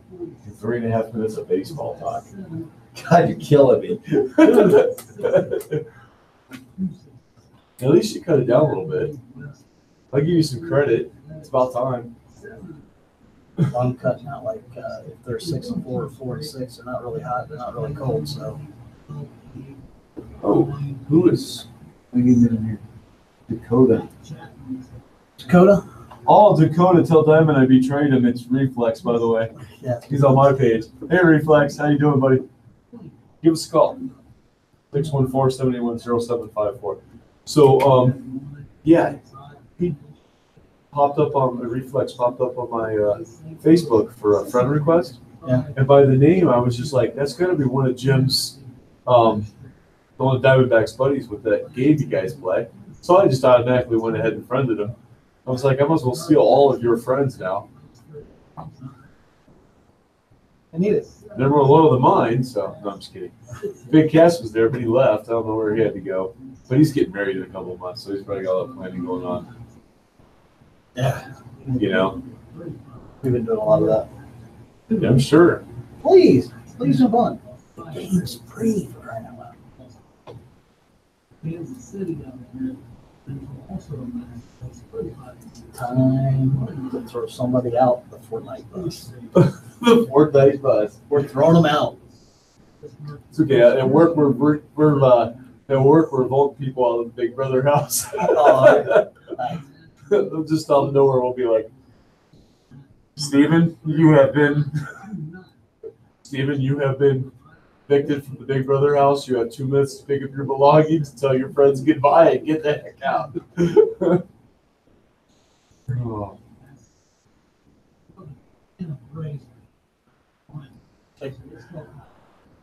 Well, I gotta let you have that because I do it with my Steelers beat the Eagles. They did. So now I'm friendly people on Facebook I haven't met, which used to be against my rules. But now that I'm in the media, I friend almost anybody now. Especially if I think I know them through you. Who's back? Cass is back. Cass, call in. The heck? I know you're busy with the wedding and everything, but it's okay. This week's Clash of Clans. Major League Baseball. Hey, it's the iconic Drew. And have you ever dreamed about being on radio, television, No. media job in general? Well, there's a couple of elements of B or Ohio Media School. I can tell you that. Alum. Alum. The top line instructors we have been are individuals. You'll learn how to make like this. We'll give you a 5-3-0. Website, hereandhere.com.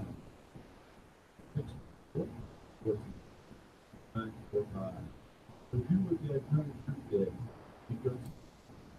And so, Diamondback, when we come back from this break, do you want to just take it this time, or am I still introducing the segment? You're still introducing it. Really? Come on, man. Seriously? You ought to be ready for this by now. No. I mean, I think Reflex You're would the call you out on that. I'm the professional. You're the professional. That's a scary thought. Yeah. I'm the professional. Well, I did go to school that I just talked about in that last commercial, the Ohio Media School. So are you going to wear your cans for this brand, or are you throwing them across the room? No. I'm going to wear my cans. I'm not going to introduce a segment. You're I'm not. throwing it to you. Oh, man. Here you Are you sure you're ready for go. that? No, I'm not. What did you just I'm telling say? you I'm not. I'm telling you I'm not ready for that. What are you doing? So are you sure? I'll give you a couple more weeks because pretty soon you got to introduce this segment. It's your segment, Diamondback. It's your segment. It's the Diamondback rant and iconic Drew response. So you need to get to a point where you're ready to do that. Do I get to control the buttons? No, He won't let me push any buttons. I sit over here, not you. We're not switching spots. And even when I got up last week to go to the bathroom or do iconic Drew Yeah, stuff, that was like, holy crap. I got up to do iconic Drew stuff, and Diamondback sitting over there going, what do I do? So the phone rings, I'm screwed. No, But, I didn't even think of that, but Killer was like, you need to move on. You need to move on. And then he finally looks at the camera and was like, oh, yeah, that's why you're still talking. Right, exactly. Once again, folks, that phone number is #SaveTheCrew 614-781-0754. That is one more time 614-781-0754. All right, we'll be right back with the Diamondback rant, everybody. This should be Save the Crew. This should be exciting. One moment.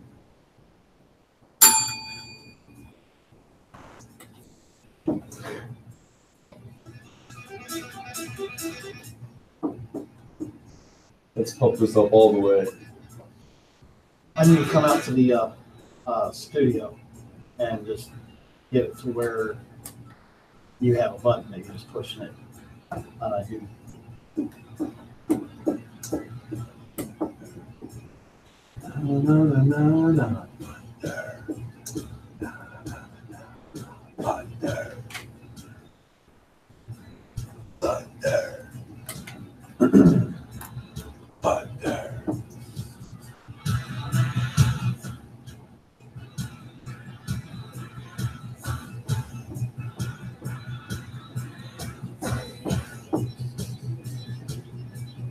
Perfect song because it takes a moment to get started too.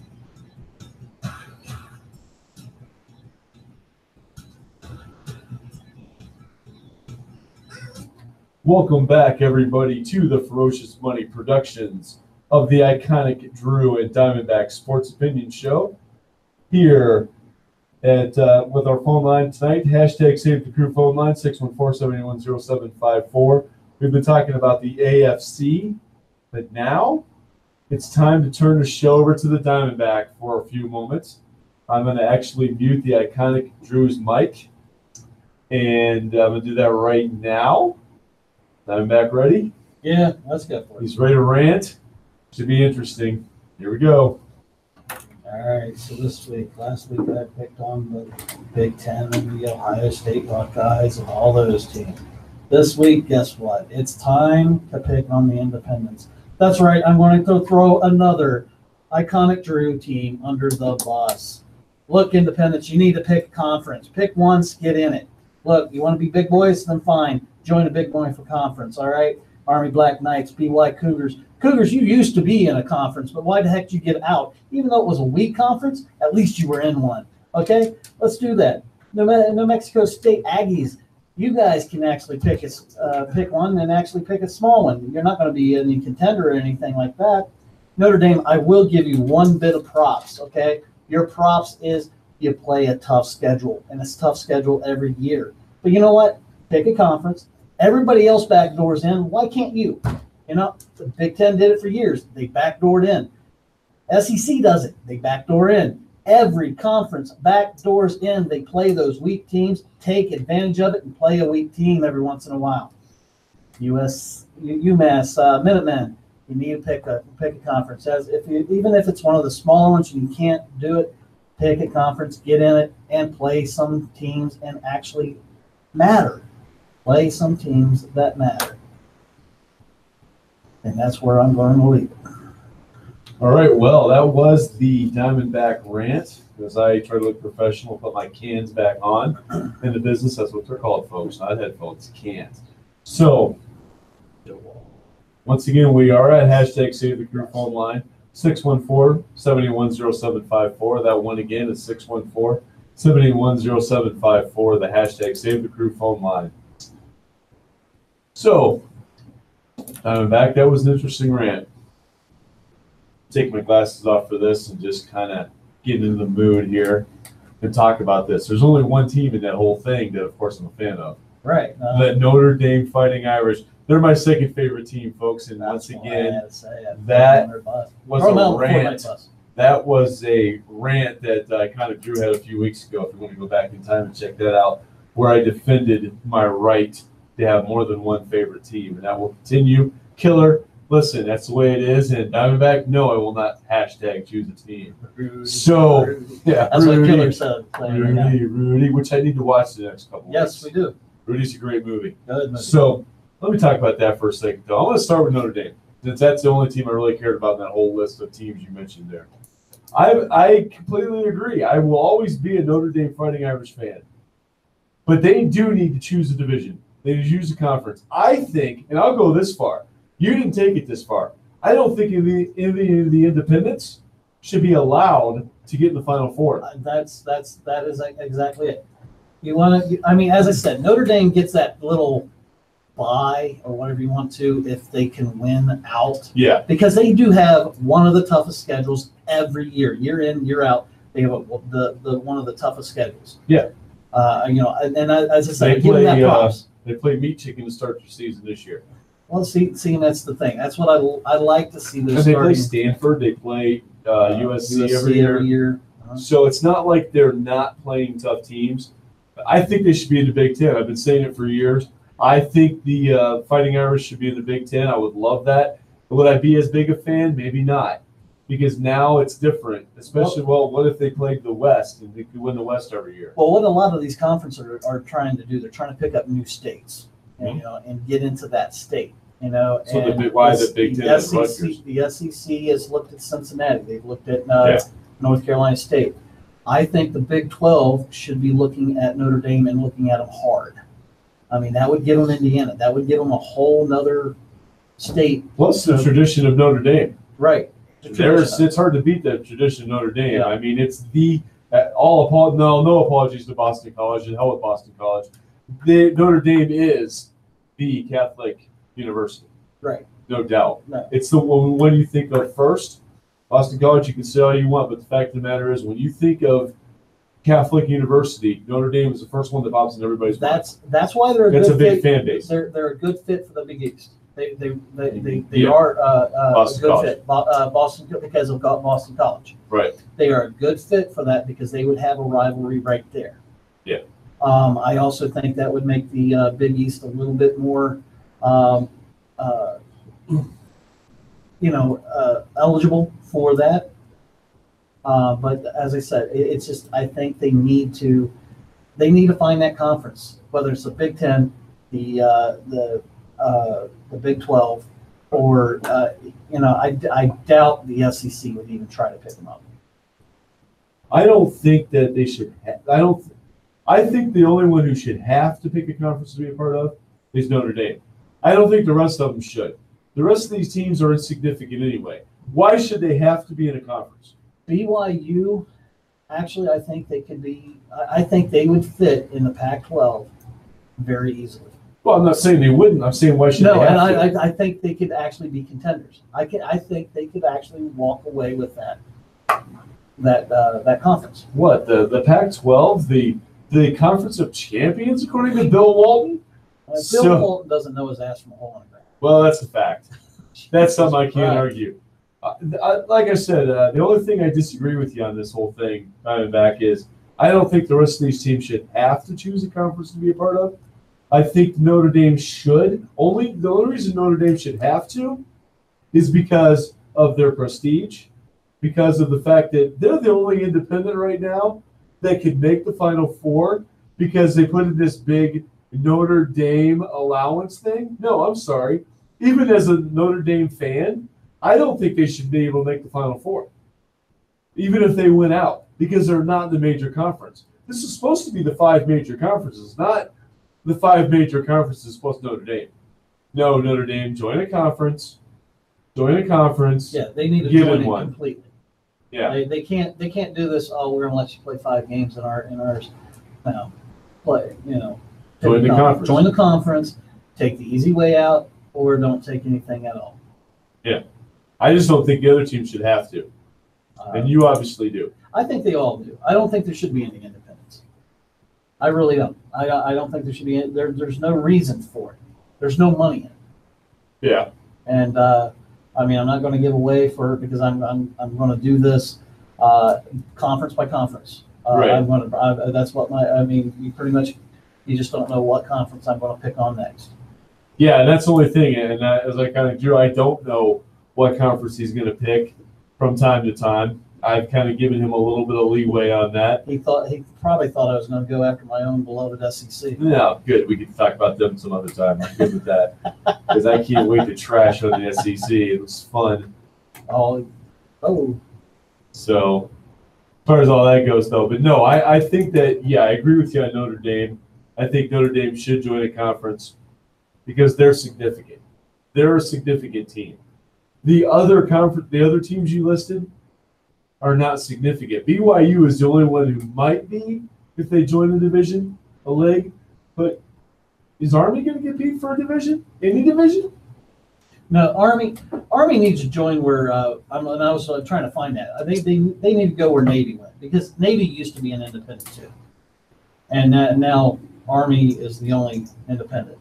The two of them are pretty close in overall, but I think that they should actually pick one. I think they should go where Navy went. Just because of that. I mean, the Air Force is going to be out there, out by their lonesome, because they're out there in Colorado. But got to have the President's Cup. I'm sorry, it's not the President's Cup. What the heck? Wow. Is it the Commander-in-Chief Cup? Commander-in-Chief game. Yeah. Which they normally goes between Army or Navy, but Air Force there for a few years actually took it there for several years. Right. I mean, I guess I understand what you're saying. I just don't think the independents should have to join the conference. The only one who should have to is Notre Dame. All right, so I gotta say I'm sorry to my Facebook world. I actually lost connection there. I am back live. I might actually want to look to see if you lost connection. Maybe it was my internet that kicked me off.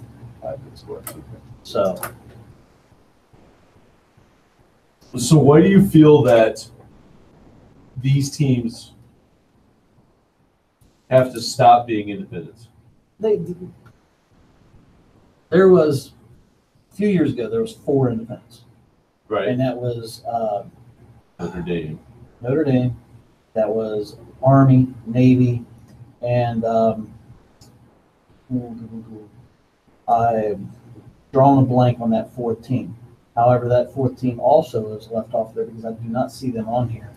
BYU left their conference and became an independent. I was actually very upset at that. Weren't they the Mountain West? Mountain West, thank you. That's BYU, where they were. Right. Liberty Frames, I have no idea where they were at.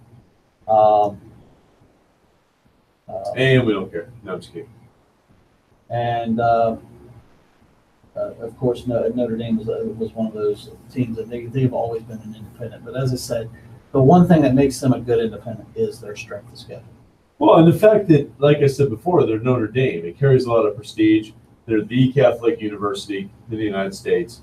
And they have a lot of fans. They have a big fan base. And I realize, a lot of people get on me because Ohio State's my favorite, Notre Dame's my second. And they don't really like each other. But, the fact of the matter is, this is what I grew up with. My dad, every Saturday, we watch Ohio State, we watch Notre Dame.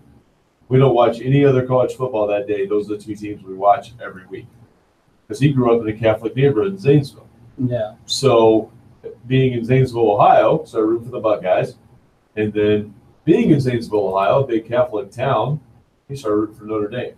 And that's how that happened. So, I think that, I would like to. I've always wanted to see Notre Dame join a conference. I'm just not sure how it helps these other teams. It won't help the other teams. The other teams are going to join like the American League, the American Conference, the little no-name conferences that all the big boy conferences meet up on, and that's coming in another one. So. Yeah. Come on.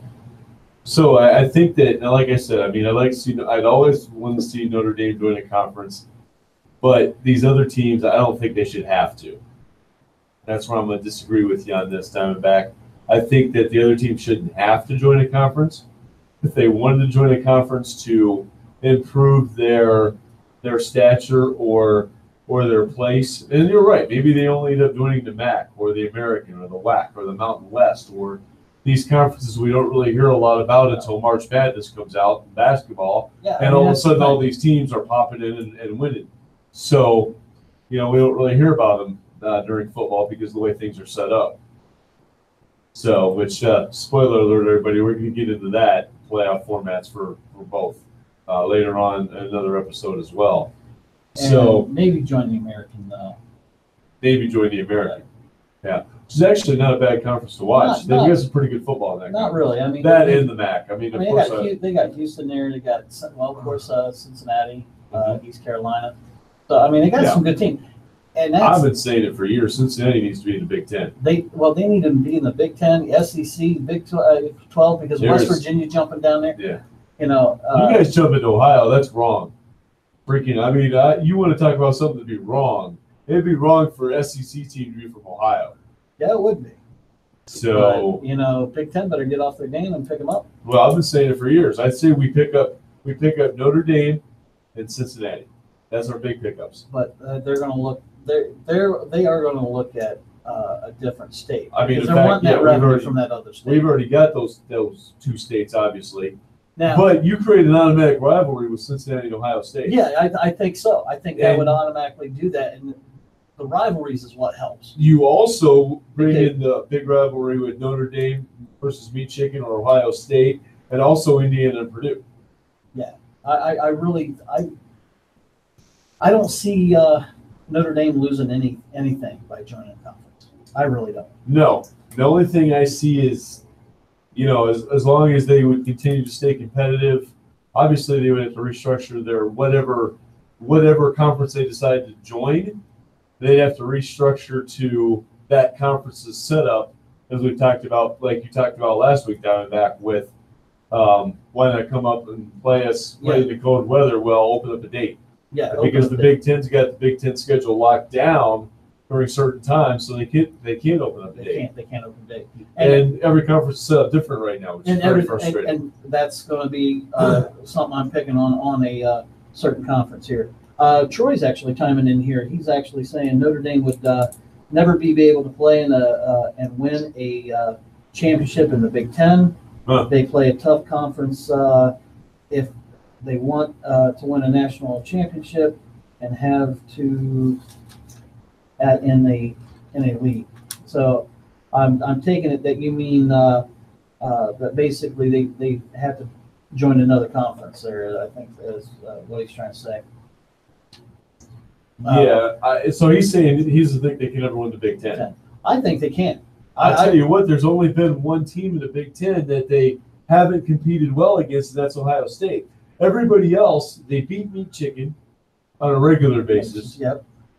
They played Purdue and Indiana on a regular basis. Now, granted, they're not football powerhouses, but they usually beat those teams. They might have lost to Michigan State recently. I can't remember for sure. Yeah, they play Michigan State, Michigan as a regular. I think Michigan is actually off of their schedule for a little while. Yeah. So they're kind of rotating these teams out because of joining the ACC, the ACC. which they haven't technically joined. They didn't I mean, that's the reason I'm using air quotes there for those people on the radio and cannot see me. Thank God for that. Yeah, it's, just like you got a face for radio. That's right. Face for radio, Face everybody. for radio. Right here. But they, I think they could give, if they joined the Big Ten, I think they'd be given Wisconsin a run for the money, and you would see more than just Wisconsin coming out of the West. Well, if Nebraska ever wakes up, we might see them do something too. Nebraska does need to wake up. I mean, that's Hashtag wake up Nebraska. Scott Frost better get that team turned around. I want some competition in the Big Ten. This is something I need to rant about, and I'm going to save it. But that's something that I might bring up in a couple weeks here because, I mean, that bugs me. Anyway, so when we get back from this next commercial break, what's that phone number we're at there, Diamondback? hashtag Save the Crew, 614-781-0754. That's 614-781-0754. And when again, that is hashtag Save the Crew phone line, 614-781-0754. Give us a call. When we come back, we will be doing the iconic Drew rant next, after this next commercial set here. And during this commercial set, we're going to play the iconic Drew's NHL update, and along with some other surprises. Of course, Todd's commercial will be during this time period. Todd, I haven't seen you yet or heard from you yet, but that's okay. Probably just finished golfing, and Todd is a family man. Stick around, Troy. I'll talk to you after this. Todd is a family man, so Todd is a family man. he's spending time with the family He tonight. loves his family, man. Yes, he does. He He's does. a family man. So there's nothing wrong with that. We are too. So anyway, Time for the NHL update and a few other surprises, and here we go. When we come back, it's time for the iconic Drew rant. It will be iconic. Troy, I will tell you, you need to listen to last week's rant. Update would be iconic Drew. Open a date, that's all I'm going to say. Stars have And listen to my last week's rant. Sends a deep stolen to a one-year deal. I know what you're all wondering, though, Blue Jackets fans. Are we any closer to signing Panera? No. So, on to the I like Grade it. That was 2 nice. top 10 predictions for the National Hockey League teams for this upcoming 18-19 season. How long And we we're got? going to do this David Letterman style, coming from 10 to 1. In 10th Drew? place, according to the way too How long do we got? the Toronto Maple Leafs. So we're back on here? Number 9. A few minutes, but we're going to do a live look in here in a minute. Oh, shit. Number 8. Are you trying to run to the bathroom? Yeah. Number 7. Pittsburgh Penguins. We got less than an hour now, man. You got this. Boston Bruins. Number 5. I don't want you to miss my rant. That'd be wrong. No, I ain't going to miss your rant. 4. The defending Stanley Cup champion, Washington Capitals. Number 3, the Winnipeg Jets. Number 2, the Nashville Predators. Who comes in first place on this way too early prediction list? The Tampa Bay Lightning. So there you go. The top 10 way too early predictions for upcoming season of the National Hockey League. This has been the iconic Drew with this week's NHL update. Hey, Diamondback, we are going to do the iconic Drew rant next, which I'm going to actually introduce. So there's some word of wisdom to you as far as that goes for the future, what you're going to do with the Diamondback rant. That was a good rant, by the way. I enjoyed that. We're going to eventually get back to the AFC North as well. So hang on a second. Talk for a moment. Talk for a moment. Yeah, just about anything. Hashtag Save the Crew hotline here is 614-781-0754.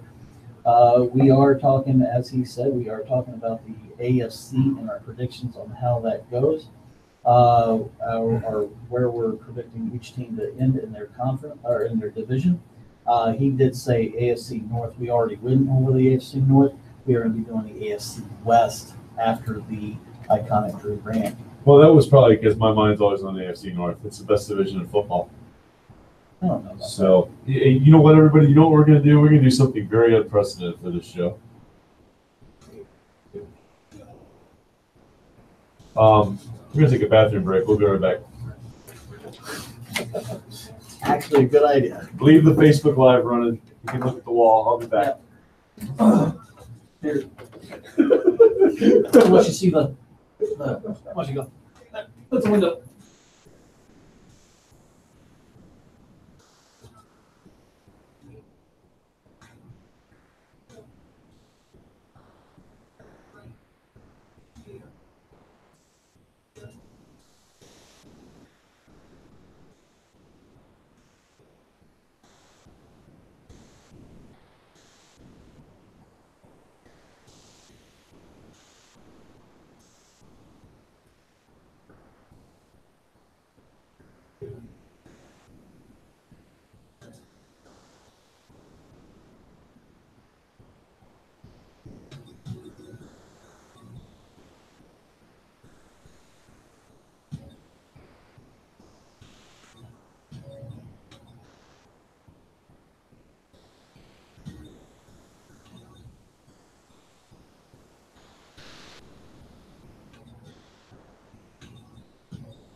All I know, tuned in to the stupid dog fresh show.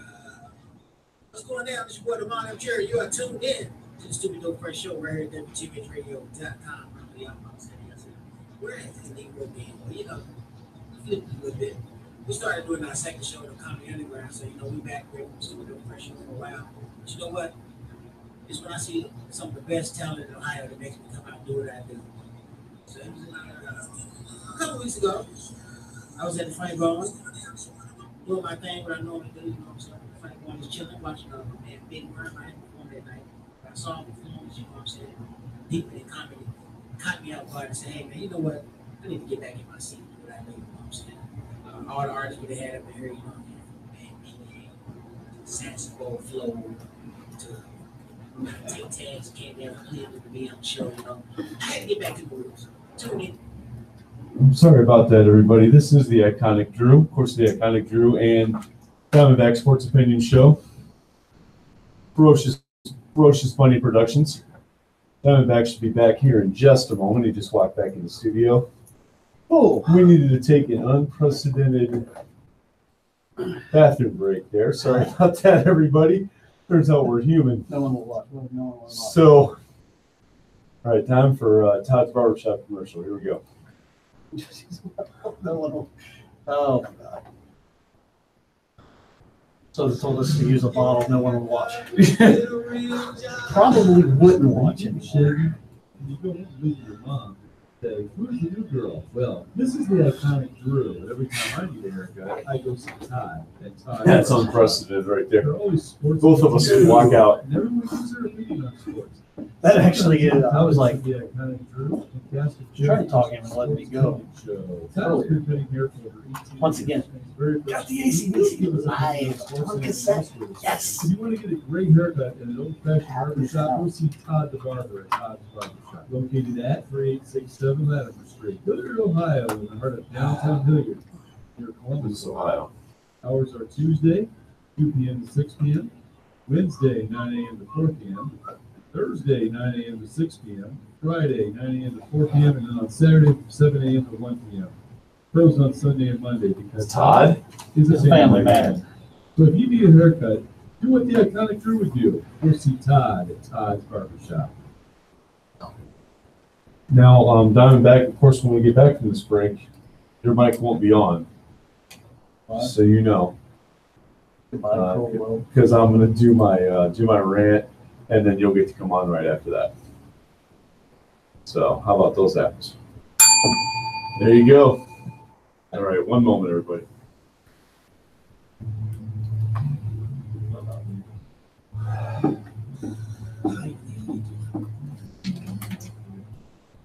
Right here. Andy?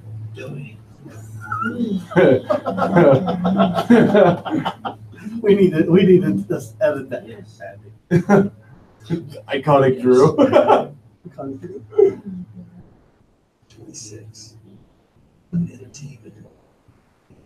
No, you're not. I'm not gonna play Is the this whole why song. you did Yeah. do Sweet Emotion in the beginning? Yep.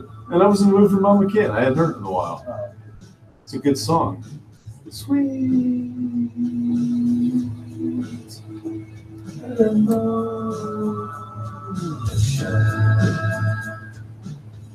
Okay, everybody, welcome back to the Ferocious Bunny Productions of the Iconic Drew and Diamondback Sports Opinion Show.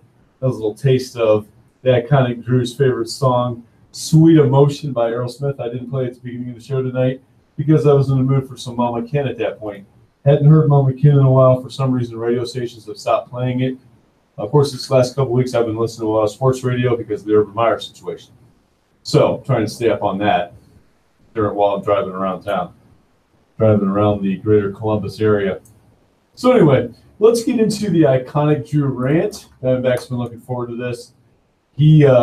His mic is not currently on, so he's sitting there looking at me and trying to intimidate me out of this rant, I think, but that's not going to work.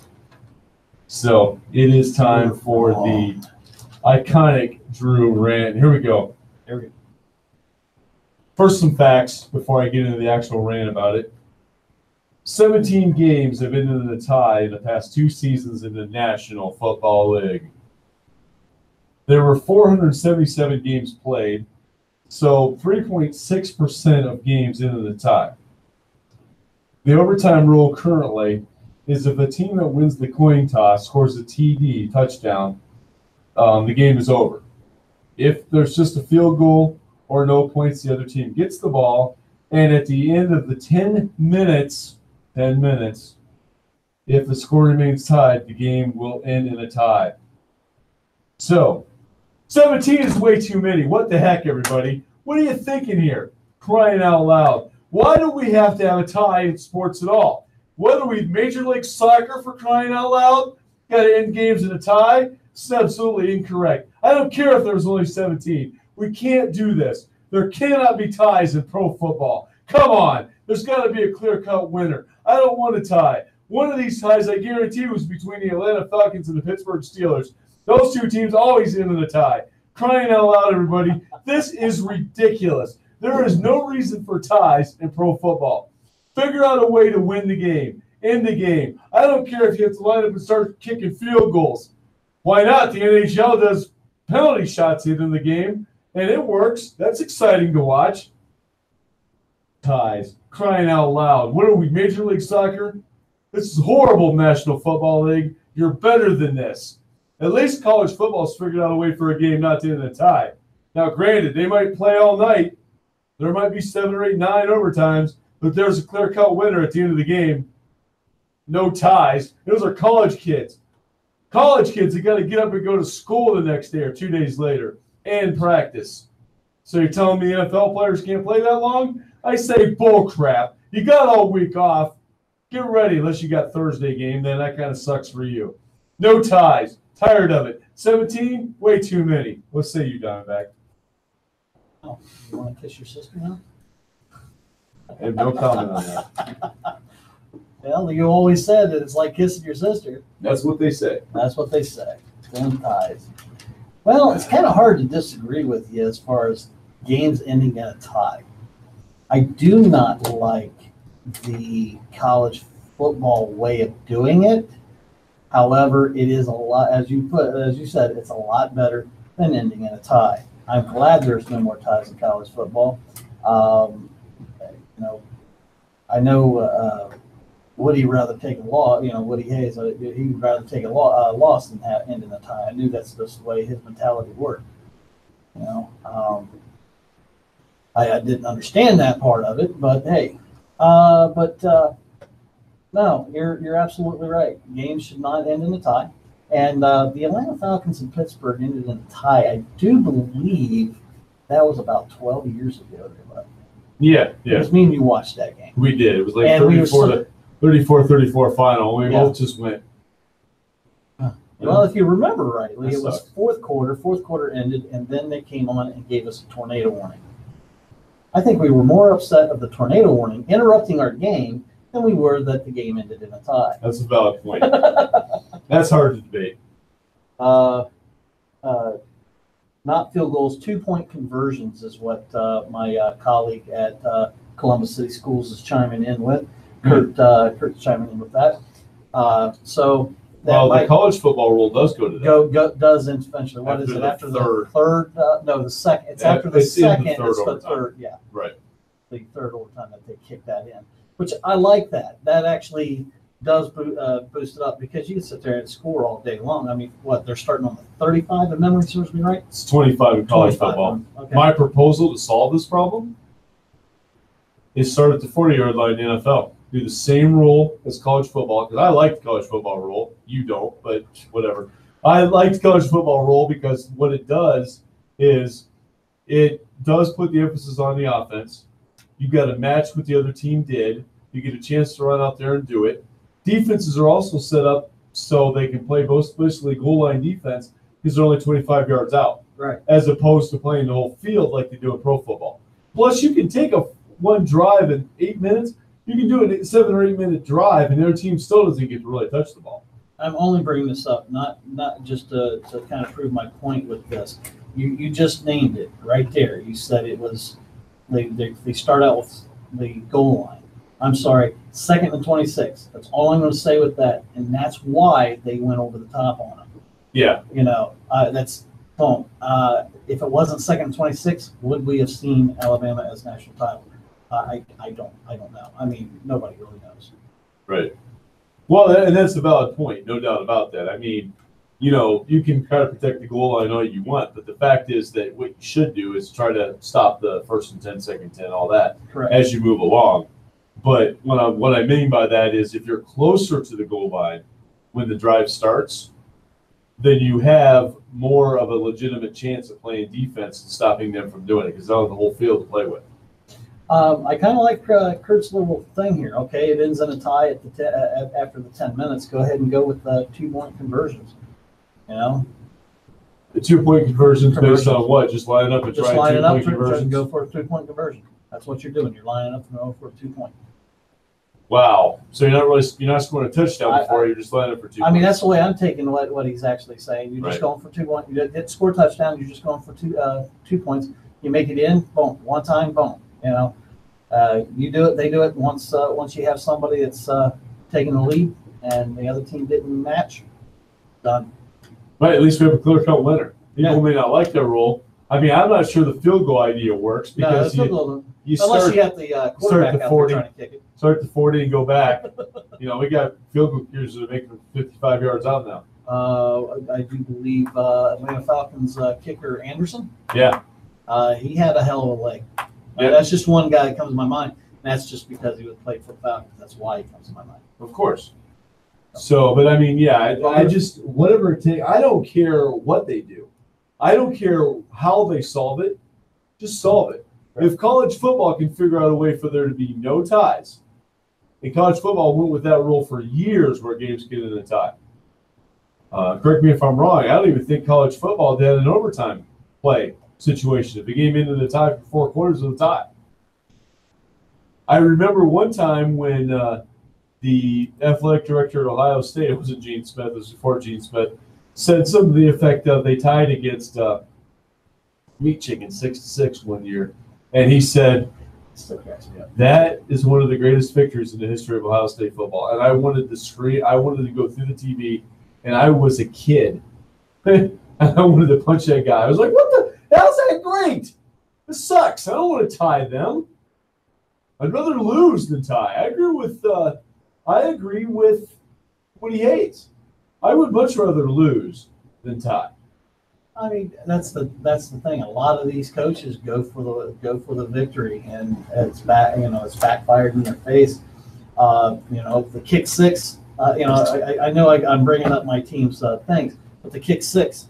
Nick Saban didn't want to go for the tie. He was going for the win. Right. And hats off to him for trying it with all those big guys on there, and that's why he got the kick six against him. Morton Anderson was the guy I was talking about there. Let's see, that was thanks to Killer that I was able to find that out. Who was the Anderson that kicked for Minnesota? Because he was an actually good kicker too.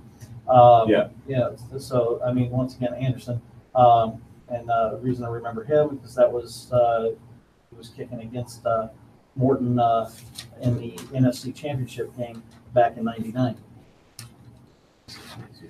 Ken, thanks for checking in here on Facebook. I do appreciate that. Once again, we are at hashtag Save the Crew phone line 614-781-0754. Feel to weigh in on anything we've talked about up to this point. And we do have the AFC West coming up here in just a little bit. But right now, let's go ahead and finish the iconic Drew rant and Diamondback response segment of the show. So, I mean, to me, like I just said, I don't care how they fix it. My solution to fixing it is starting drives at the 40-yard line. I mean, it's the best idea out there yet. As I said, I don't like it. I think it can be revamped and redone in some shape. Even if they did a 5-minute quarter before they went to this, Mm-hmm. In 5 minutes will give you anything. It might not give you anything, but if you're good enough to run the clock out. I mean, I do agree with the whole philosophy in the NFL of if you score a touchdown on that first drive, you drive down the field and score a touchdown, the other team couldn't stop you for 80 yards, they deserve to win that game. Why? It's over. Well, I mean, I don't know why this popped in my head. What do you think about if one team, whoever gets the ball first, if they march down the field and do it in 8 minutes, 32 seconds, put 8 minutes, 32 seconds, and give the other team the same shot. Yeah. And if they could do it faster, they can. Right. Well, that's kind of cool. We're competing against the clock. Right. And against each other. So that's kind of a cool rule, too. I mean, as I said, I don't know why it popped in my head. There's something there. Gary Anderson, thank you, Killer. Yeah, Gary. And 2 minute drill is. Are you saying have them do a 2 minute drill and just see if they can march down that field in that? Hey, you know what? I kind of like that one. The 2 minute drill. Yeah. With the quarterbacks we have in the National Football League and the wide receivers we have nowadays. Oh my gosh. I mean, every franchise quarterback can do that. And if you don't have a franchise quarterback, you're probably not going to get to overtime anyway. You're Well, probably you're already probably lost. yeah, you're probably already lost. Exactly. Right. The Hello, Browns. Cleveland. Oh, did we both slam them at the same time? Ouch. And no handout, too. You get yourself out. Once again, that's hashtag Save the Crew 6140754. I got to get the number. Save the Crew 614-781-0754. Anytime we rip an Ohio team, I have to give the phone number because people should be calling on that. No, they should be. I mean, where's our Browns fans tonight trying to defend your team? I put you, at least I didn't put you in dead last, unlike my associate over here. And yeah, that's exactly what he was saying. He's saying yes to that. I like the idea of the 2 minute drill. That's actually kind of cool. That's Start them at, don't even kick off. Give them the ball at the 20-yard line. 20-yard You line. got to go 80 yards. You have 3 timeouts. Two timeouts. Okay. Two timeouts. You have 2 timeouts. And you, of course, in the NFL, the clock doesn't stop on a first down. So you have to get a bounce or spike the ball. Right. Unlike college football, which is another rule difference. Anyway. So anyway, I think that that would be kind of cool. I think the 2 minute drill thing is the best idea I've heard. All right. For the NFL. Nice. So now we just call up Roger and hashtag Goodell. If you're listening out there, give us a call. Yeah, Roger Goodell. What's that number we're at there, Diamondback? That's the hashtag Save the Crew phone line 614-781-0754.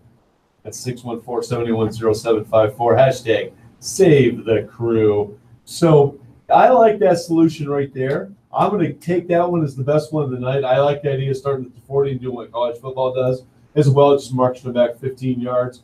But this idea of a 2 minute drill thing, and maybe only give them one timeout, make it a little bit harder. Make it as hard as possible, and give them one timeout. I think clock a one timeout. management, and that's the thing. You're doing clock management. These teams know how to defend against it, as well as how to deal with it. So there's teams that'll be ready for it, and they would be practicing against it a lot more too, I do believe. So, anyways, so thank you, Killer, once again for that idea. I think that's I like that one. I like the 2 minute drill idea the best. I think that's the one the NFL should go with. It makes total sense. There's no reason to do this. Oh, let's give them 10 minutes and see what happens. Bull crap. No, just give them 2 minutes, one timeout, block management, like you said, Diamondback. Let them see if they can march down the field with it and score. Or, I mean, hey, the fact is that let's say it's the Steelers and Falcons, okay? Because those are the 2 overtime teams. Could happen this year. They play. They are playing. They're on each other's now, schedule. Who are you picking on that game? Are you being a homer or are you being realistic? Where's it at? It's in Pittsburgh, right? You know what? I gotta look it up. Look that up. I'm probably picking Pittsburgh anyway. I am. You know what? I am unashamed to be a homer. You actually, I mean, they are decent. I mean, Decent. I give them that. The Steelers are decent. Wow. Yeah, right now, no. Wow, they're decent. They're decent. What the heck is wrong with you? Anyway. Yeah, I think I like the 2 minute drill idea is the best I've heard in a long time. And Killer says no, 2 timeouts is good. I do believe he's saying 2 timeouts. 2 timeouts is okay. Okay, we'll do that. We'll make it. And see, here's the thing too. This is what I was going to say. Let's say Atlanta gets the ball first in that overtime scenario. Okay, they take their 2 minutes and they have to settle for a field goal. Right. The Steelers, to keep the game going, have to at least get a field goal. If they get a touchdown, game over. Game over. Right there. Would you agree with that? Wait, say that again? So if Atlanta gets the ball first, right? The Falcons get the ball first, and all they get is a field goal on their 2 minutes. Right. The Steelers get the ball and get a touchdown. Oh, yeah. Game over. Game over. Yeah. There's no reason to go on after that. The thing is also team that made it furthest down the field. If they don't score at all, you go with the team that made it closest to it. So if neither team scores, now we're going to award a win for getting to the 10-yard line instead of the 15? No. No? No, if it's a tie, if the score is still a tie after the 2 minute thing, we do it again. we do it again. So another 2 minutes on the clock for the team with the ball. Both teams get a shot again. So if they both kick a field goal or if they both score a touchdown, we do it again. If neither team scores any points, we do it again. If there's a safety, if a team gets a safety, so let's say Atlanta has the ball first, and the Steelers sack Matt Ryan in the end zone for 2 points. Game over. Game over. Game over. Game over because they don't need me to carry the ball. They really no. That would be. So those would be the rules. That would But be, like I said, you could have multiple 2-minute drives, depending on the outcomes of each one of them. Yeah. So just keep playing okay. until there's a clear-cut winner. But none of this, no, I don't believe in, oh, we got to the 10-yard line. No, sorry. You didn't get any points, you lose. You don't win, you move on. So, yeah, it could last a while. But overtime's going to last a while. So what? To get a clear-cut winner, you got to keep moving. Their 2-minute drill is over if it's intercepted or fumbled and recovered by the other team. But that team does not get it picked up from there. They get their 2 minutes. The only way it would be game over is if it was a pick six or a fumble six. Then the game's over. So if the defense scores, game's over. So, but yeah, you're right. If let's say the Steelers intercept or the Falcons intercept the ball at the 40-yard line, and they return it to the 20, doesn't matter. It goes back to the other 20 to start their now 2 minutes. if they score, They score, it's over. If it's a pick six or a a fumble six, it's over. It's over. Yep. And I like this rule. I like this rule. Yeah, I can roll with this. Come on, this is actually This is good. and this comes from a Canadian. Right. What's with Canada? That's one of our favorite states. Yeah, one of our favorite states. That's exactly it. Really? Wow. Did you like that? Wow. So, no, I like Canada. Wow. You know. And Killer just logged off. Anyways, goodbye, Killer. No. Guess we lost Killer from that comment. One of our favorite states. Listen, I'm only joking. No, the fact is that Canada is. I love Canada. Great place. There's places I haven't been yet. I want to go to Saskatchewan. I want to go to Vancouver. I hear I'm laughing at him, and I pronounced it wrong for how many years? Yeah, I'm not even close yet. The Rough Riders, that's my team. But no, I like this rule. Thank you to our Canadian friends for bringing it. Hey, we're popular in Canada, so Yeah, we are. it's all good. Quite a bit. And the Atlanta Falcons / Pennsylvania Falcons, because they are playing at the Eagles and at the Steelers. Wow. So the game is in Pittsburgh. Yeah. Good. Well, in that case, I will definitely pick the Pittsburgh Steelers. I would have possibly picked it. I would have. If it was in Atlanta, I would still pick the Steelers. Would you have? Yeah. I just think we're a better team. I just think Pittsburgh's a better team than Atlanta this year. Julio Jones and Really? yeah, we'll see how. You would take Julio Jones over Antonio Bryant? Yes. No way. Yes. No way. No, man. Come on, I'm going to be a complete homer here, but what team in the NFL, the National Football League, is better at getting those 2 feet down along the sideline or at the edge of the end zone than the Pittsburgh Steelers? Who's better than them at doing that? No one is the answer to that question. They've been doing it since Antonio Holmes went there. Holmes did it in Pittsburgh, left and went to the Jets, and couldn't do it all of a sudden. Why? Coaching. That's why. Coaching. That's why. Coaching. Wow. So, Better. Killer's saying Falcons have a better defense. and the Falcons probably do have a better defense. I talked earlier when we talked about the AFC North about my concern with the Steeler defense after my boy Ryan Shazier being out.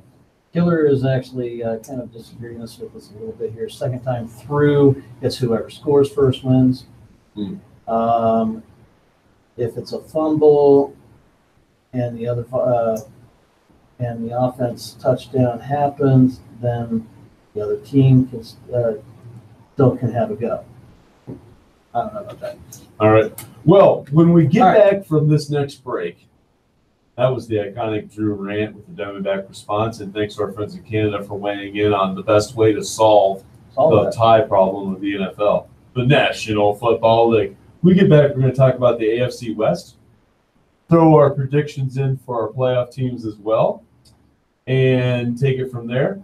And once again, folks, we are at hashtag Save the Crew phone line 614-781-0754.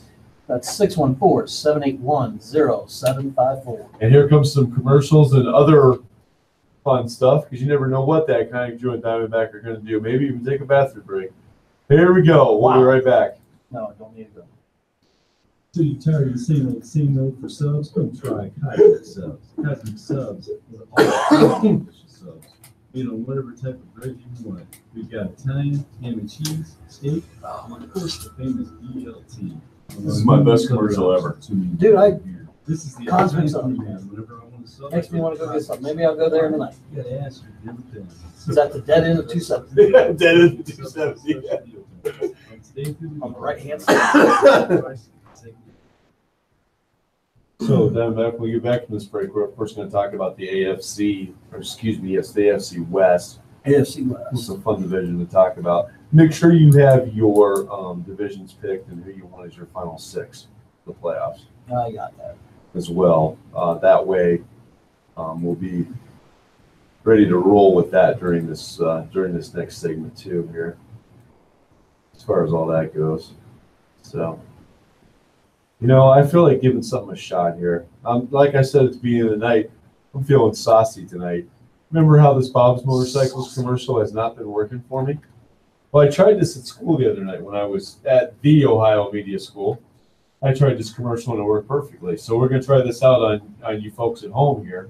Give this one more shot to see if this Bob's Motorcycle commercial works here at WTMH. I don't know why it works at the Ohio Media School and doesn't work here.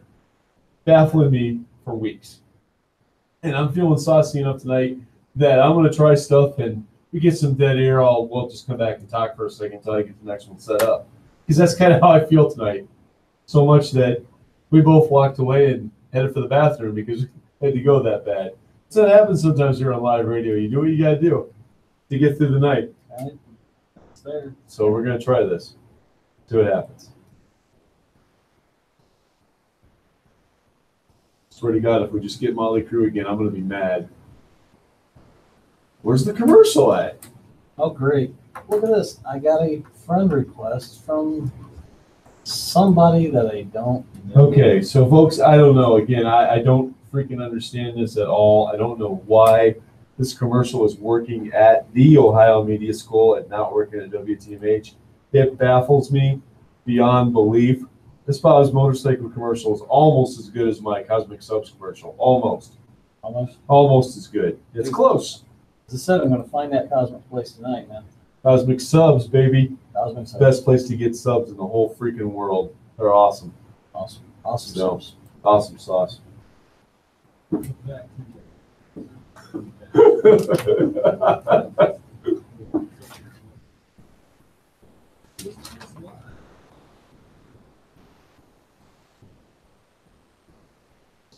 And once again, everybody, welcome back to the Ferocious Money Productions of the iconic Drew and Diamondback Sports Opinion Show. This has been a really fun time tonight, and we're not done.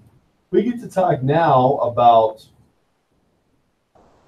a football conference called the AFC, the American Football Conference West. So let's just get into this conference here and see where we're going with this one. Diamondback, see how much we disagree on this just for fun. Who's your fourth team in this division?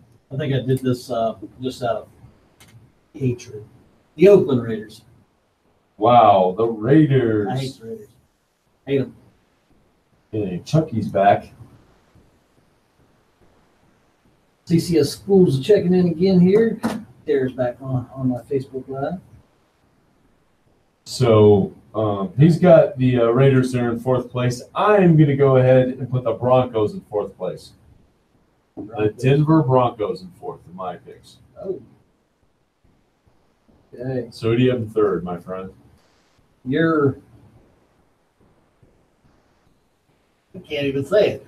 I was going to say the San Diego Superchargers, but they're not in San Diego anymore. They're in Los Angeles. Chargers. The Chargers. Wow, we disagree on this no, division quite a bit. I've got the Chiefs in third. Oh. So there you go with that one. So I'm going to guess. I have no idea where you're going. Second place, who do you got? The Denver Broncos. The Broncos. Yep. In second place. Who I have in fourth? We're going to talk about these teams. We are? This is fun. I better bring them up now so I can have Yeah. them in front of me. This is going to be a fun one. Man, I'm going to flip all over too. So I've got the Chargers in second. Oh, Gary's back. Hi, Gary. So I've got the Chargers in second. The Oh, I agree. Los Angeles Chargers. I think I might have my rant for next week. And so that would leave for you a process of elimination. The Chiefs The in Chefs. first place. Yeah, the Kansas City Chefs. And I've got your favorite team, the Oakland, soon-to-be Las Vegas Raiders in first place. Chucky's back, baby. Look out for the Raiders. They're Raiders. I hate the I know, that's I hate the your personal problem, That's though. yeah, I know. That's it. So, yeah, I mean, Is that why you asked if I was drunk, Killer? I think that, let's talk about the Oakland Raiders to start this. With the addition of Chucky coming back to coach them, John Gruden, of Yeah, course. John Gruden. John Gruden's going to be an excellent, he's an excellent fit there. He was an excellent fit there the first time he was there. Mhm. He took him, I do believe he took him to a Super Bowl, did he not? The Raiders? He did. In fact, he took him to a championship. Took him to a championship, but was unable to pull the trigger there. Got traded as a coach to Tampa Bay and got. Well, actually, yeah. Here's what happened on that. I had that backwards in my mind for a second there because I was writing something down. Sorry about that. So he was the head coach of the Oakland Raiders, and he got traded for players or for draft picks to the Tampa Bay Buccaneers. He goes to Tampa Bay, takes them to a Super Bowl, and and wins against Oakland, against the Oakland Raiders. Wins the Super Bowl. Right. After being traded from that team, he goes to Oakland and to Tampa Bay and beats Oakland. Now he's back coaching Oakland. What's he want to get traded again and go beat them again in the Super Bowl for somebody else? That would be awesome. That would really be For awesome. that to happen twice, that'd be funny. That would be funny. That would hopefully Oh, make, Todd the Barber's in. hopefully make Hi, Todd. Marge shot there, sell the Raiders. I hate that owner too. Anyways, Carl, our killer here, he actually asked me if I was drunk, and he is saying the Raiders in fourth. Are you out of your mind? Do you know anything about the NFL? So he's actually really questioning. I said I did it out of hatred. I hate the freaking Oakland Raiders. I hope they just freak out. I hope the Browns beat them. Well, the Browns are going to get 4 wins, so Get 4 wins. the fact is that I do think the Browns will get 4 wins. We talked about this before, but let's go back and talk about the Raiders. We are in the AFC West now. Try to focus. I think that the fact that this is a team that if their quarterback can stay healthy this year, and that's going to be the key. Their quarterback has gotten hurt a few times as far as that is concerned, and that has hurt this team as far as winning the division and winning championships and all that's concerned. So they need to keep their quarterback safe this year, keep him healthy and upright, and make sure that he is ready to go as far as all that's concerned. But I think you're absolutely out of your mind. You've admitted that your main Derek Carr, thank you. Derek Carr, their quarterback, he's gotten hurt a few times. They need to keep him healthy. They've got Connor Cook on this team. They've got EJ Manuel. This is a team that has some talent. They Maybe have the a best lot. talent in this division, They really. which may or may not be If they- saying if they much. If they don't win it, I'll be shocked. But I'm sticking by my pick. So why do you hate the Raiders? Always have. Always have. I mean, I as a Steeler fan should hate the Raiders more than anybody. Well, that's true. You actually should. But It's just my team for years in this division was the San Diego Superchargers. But they're no longer, as far as I'm concerned, they're not the Chargers anymore. They're just some team that plays in LA. Some team plays in LA. Some team that plays in LA. They share a stadium with And I'm going to hate them until they move back to San Diego, which may or may not ever happen. I don't think that'll happen. No, neither do I. But you never know. So you're basically picking against the Raiders out of hatred. You just admitted that. Yeah, I just. Okay. So I mean, to tell you the truth, they are probably the best team in this division. what do you like about the Chiefs? Why are the Chiefs going to win it? Because you hate the Raiders. Because I hate the Raiders. Okay.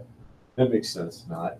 So what do you like about the Kansas City Chiefs, though? Why do you think they're going to win it?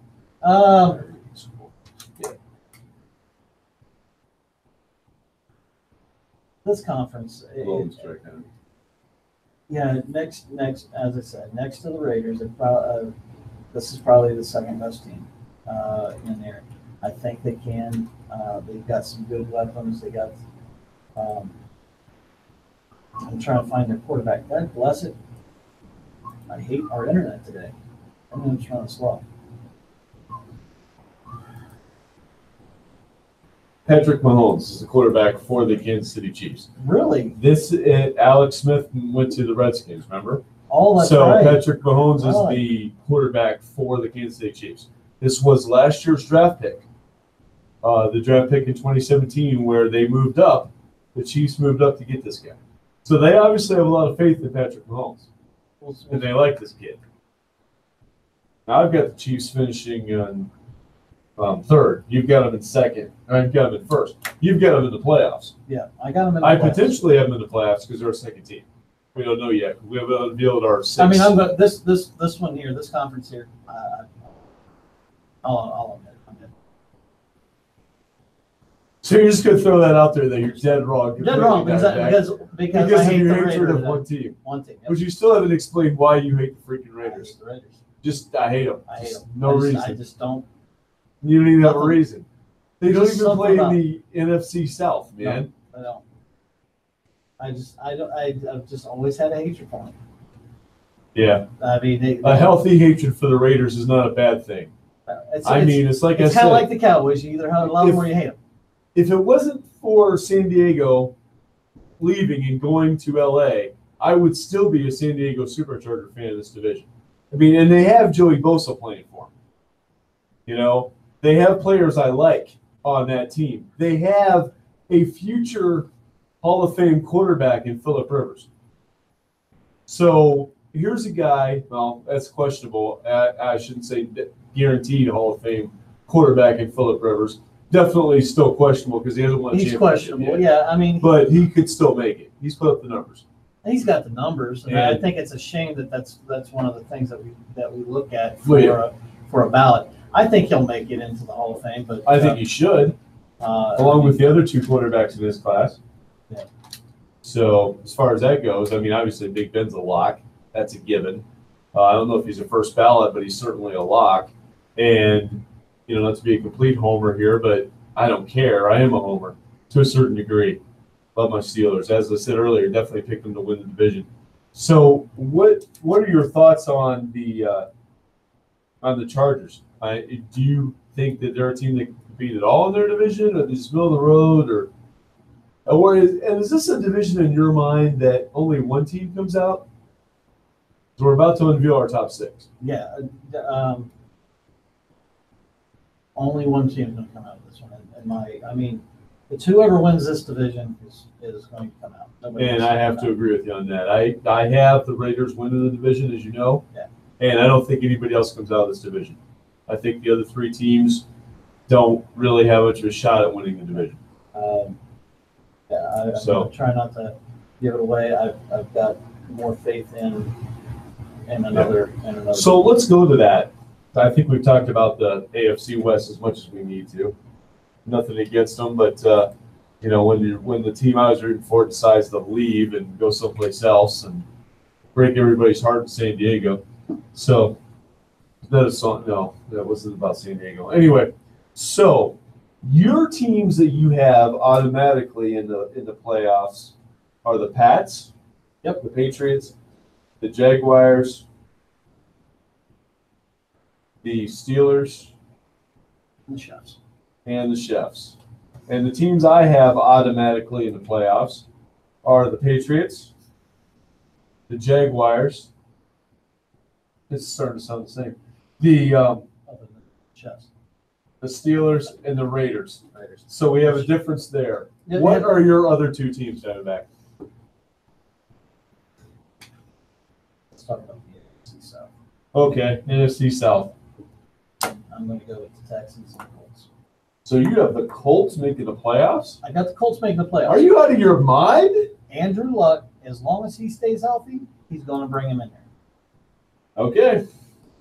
All right, that's incredible because I got the Colts finishing dead last, as we know when we talked about the AFC South earlier. So you got the Colts making it. I'll match that. My fifth team coming in, the Bengals. I got the Cincinnati Bengals coming out of the AFC North. Thank you, Big Cass.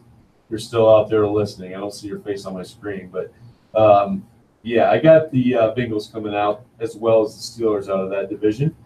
And so your teams right now, the Patriots, Jaguars, Steelers, Chiefs, Colts, and who's your sixth team? Texans. The Texans. Oh, you. No, it's actually you're taking. It's actually the Texans and then the Colts. So you're taking three teams out of the same division. Right. Unprecedented. It does happen. It does happen. It does happen. Not rare. often. Killer's That's fine. chiming in with his six: Patriots, Bengals, Colts, Raiders, Ravens, and Texans. Killer, I like you. You're a very loyal listener of the show. I want to visit the city that you live in, even though I hear it's cold up there almost all year. I still want to visit, and all of that type of thing. We'd like to Don't be. ask him about his English, please don't. Yeah, don't ask. I will not make that mistake. Our Canadian friends are awesome. My sixth team is the Titans. Titans. I can see that. Yeah, the Titans big. So my top six, in no particular order, we're going to unveil next. We'll talk about that in a minute here, but next week we might unveil our picks for the playoff. My six teams in no particular order, obviously: Patriots, Steelers, Jags, Titans, Bengals, Raiders.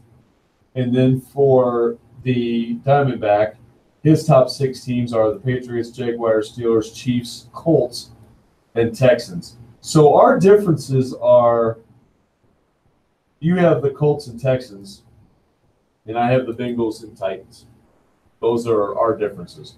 Because I think actually the Chiefs are different too. Chiefs and Raiders Chiefs and Raiders. is different. As I said, I've already, said you got that. But I'm sticking by it because I cannot put the Raiders. I don't. Laura gave me an idea for why I hate them, and it's their boring uniforms. Boring uniforms. We're going to talk about uniforms one of these weeks, Laura. Yes.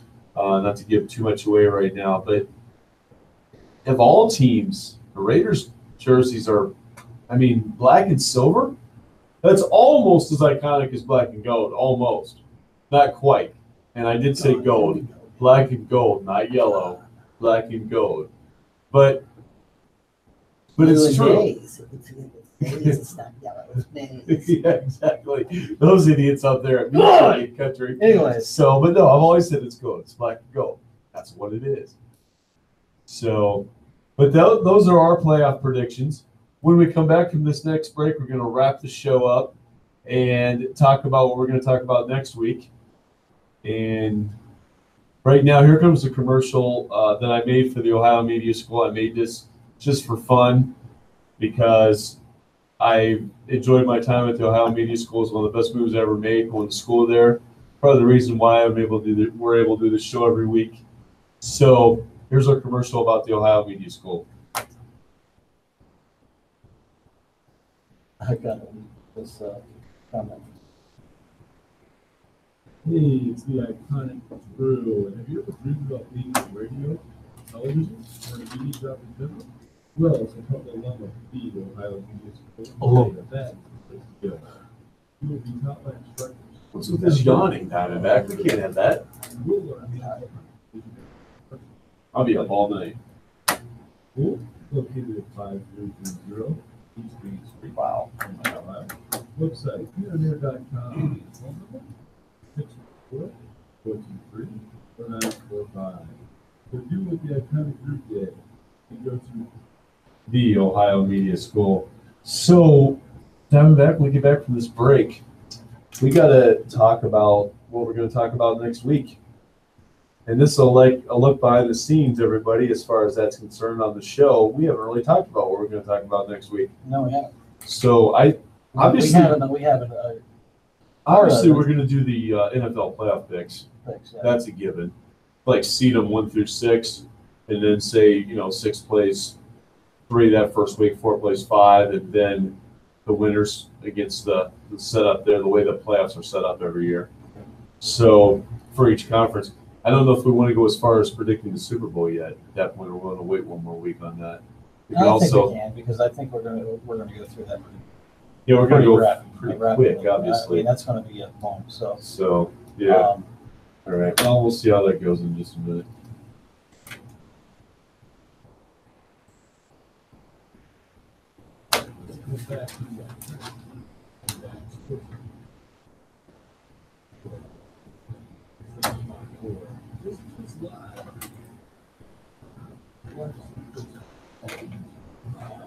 Yes, everybody, that smooth voice just told you. Welcome back to the Ferocious Money Productions of the iconic Drew and Diamondback Sports Opinion Show.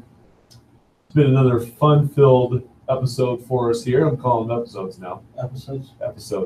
Yeah. It's just like another Terrell. No, nothing to do Terrell. with Terrell. Well, episodes, Terrells, Or, No, I'm not looking at it in that respect. I'm looking at it like a TV show, like an episode of a TV show. You know how they say season 1, episode 10, things like that. Diamondback, do you not watch TV besides football? I love giving you this puzzled looks, man. He's just like, do you know what I'm talking about? Tell me So that's what they call it, folks, is episodes. For anyone who keeps up with what's going on. Those people that don't own Netflix, it's called episodes. Episodes. Well, they call them episodes on Netflix, too. Yes. So, yes, they do. They tell you. You've been on season 1, episode 10, yeah. or whatever. So this would be season 1 for us. Episode, 8, 9 now? Well, how many episodes have we done? The iconic Drew and well, the iconic Drew and Diamondback show's only been about 4 or 5. Five. But before that, when you were a cast character, those count too. Those count too. Yeah. So they're kind of like the Jerry Seinfeld. You know how when that show first started, it was called the Seinfeld Chronicles when that show first started. Most people don't know that about Seinfeld. The Seinfeld Chronicles. Kind of like the Netflix thing, Jerry before Seinfeld. So before we talk about what we're going to talk about next week, which we kind of just did in that little teaser there in between where we kind of go behind the scenes, I'm going to do a quick synopsis of some of the stuff we talked about at the beginning of the show. Hashtag Save the Crew. Mark Wahlberg might be buying the team. And that would be nice if he did. That'd be great. He has opened up bought a dealership here in Columbus, a Chevy dealership on Broad Street, and also apparently his burger joint's coming to town too, which I'm very excited about. Yep. Diamondback broke that news. But I got to give props to Carrie for telling me about Mark Wahlberg potentially buying the team, the hashtag Save the Crew. Once again, our phone number is 614-781-0754. 614-781-0754 is our number. Anybody wants to call in, we'll still take calls at this point. We'll take calls even if we sign off the air, we'll come right back on. Yeah, we'll come back on. We come back on and talk to you, not a problem at all. But what we're going to talk about next week, Diamondback? That was a cue for you to talk. Yeah, I'm trying to decipher killers. So we'll let you figure out what the heck Killer's trying to say, which that's always fun. It's always fun because we like Killer. But he's a listener, dedicated listener to the show and a great guy all around. So anyway, Killer, thank you. We'll let Diamondback figure that out. I'll tell everybody what we're going to talk about next week. We are going to talk about we're going to rank our 6 teams that we both picked in the NFC and AFC to make the playoffs. Mm-hmm. We're going to talk about our matchups each week and how we think those matchups will go. I will try not to be too much of a homer. Good luck with that. And then we will also do our rants next week. Diamondback will have another exciting rant for you, as well as the iconic Drew, another iconic rant for you next week. on the show. We are also, and Diamondback didn't know this, I'm throwing this at him right now, folks, but he's got all week to get ready. We're also going to give our top 4 for college football. I'm That all for will that. You That will just brighten make, my day. that will make the Wait now. playoffs. The college top 4 next week. Nice. Next week. And hopefully College football. some good Urban Meyer college update football. as well next week. We did update that. Zach Smith has met with the investigators again and talked to them about some things. And Well, we'll have we're the, kind of, hopefully by next week, we'll have the ruling. yeah, to the talk ruling. about. The ruling is definitely this Sunday is the deadline for the. Yeah, I think it's 14 going to days. go to Monday, though. They probably won't release the news until Monday, but Yeah. Todd DeBarber, if you hear anything, shoot me a text, buddy. Shoot me a we text. got to know, bud. We got to Yeah. know. We got to see what. And he's we're on now, or was a moment ago. Gone. So, So, yeah. But that's pretty much what we're going to talk about next week. We might throw 1 or 2 other things in. Perhaps if we need to do a filler segment, we could do favorite jersey colors. We could talk about things like that. Of course, we're going to have our Diamondback is giving me that look, folks. He does not. Well, there's a my eyes reason. just basically rolled to the back. The of my reason head. he doesn't like that topic is because of my favorite color concepts in a certain division, which we won't get into right now. So, but if we talk about that, maybe we will next week get into that one. I think it's a good topic, personally. It's amazing, believe It's not meat, chicken, much it. Anyway, so,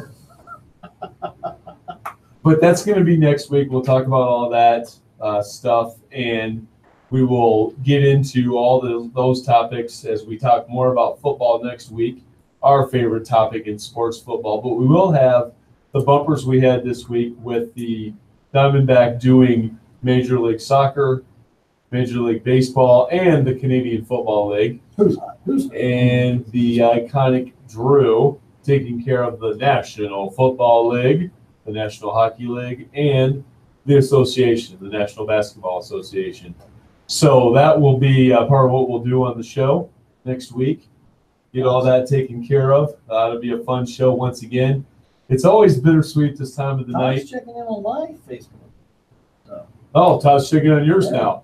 He jumped over to you. That's okay, Todd. That's okay. So he is a sponsor of the show, not just of me. He's a sponsor of the show. the show. So once again, our phone number, hashtag Save the Crew, is 614-781-0754. That's 614-781-0754. so this is where we sign off. Like I said, folks, it's always bittersweet for me every week. Right now, I will start looking forward to 7 o'clock next Wednesday. Not that there's not going to be a lot of fun things between now and then. I did want to add before we sign off all of the show.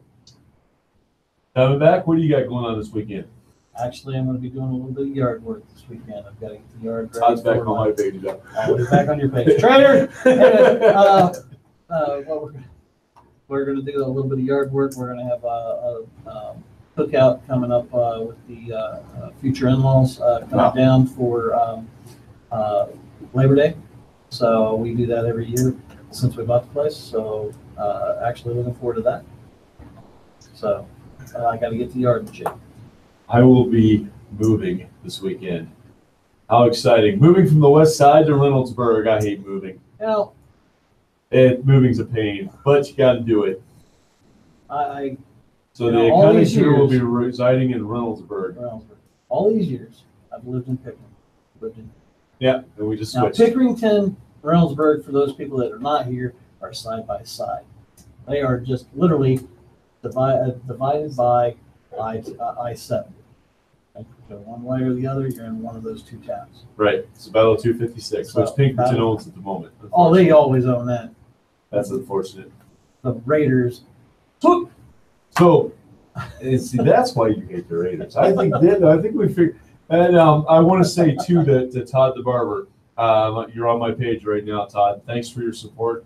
Thanks for sponsoring our show and doing all of that type of thing. We very much appreciate that. I wanted to give a shout out to you before the show ends tonight, and say to you that I don't care where I live. If I'm in the Columbus area, I'll be coming to see you to get my haircut, Todd. Don't worry about that. Iconic will still be popping in every 4 to 6 weeks to get his haircut. So, anyhow, with that, let's go ahead and sign off. It's been a great show again tonight. Great show. Had a lot of Another good fun. show. Had a lot of fun tonight, as always. This is the Iconic Drew, And the Diamondback. and as always, Enjoy. good night and stay iconic. Stay iconic. I know. Who else thinks? Todd the Barber check-in on my site. Okay, time to say goodbye to everybody now. Anyways. So, Oh, I'm sorry. I just great signed out of my show. email. It's not top of my game tonight, but just a lot going on with work. Real job.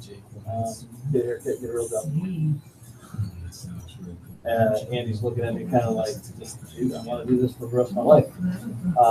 You know, I'm doing it for a hobby. I'm doing this support my friend Andy, the Iconic Drew in this case, and trying to help him get founded. So I appreciate everybody tuning in. Appreciate everybody that Almost stopped the will listen. broadcast.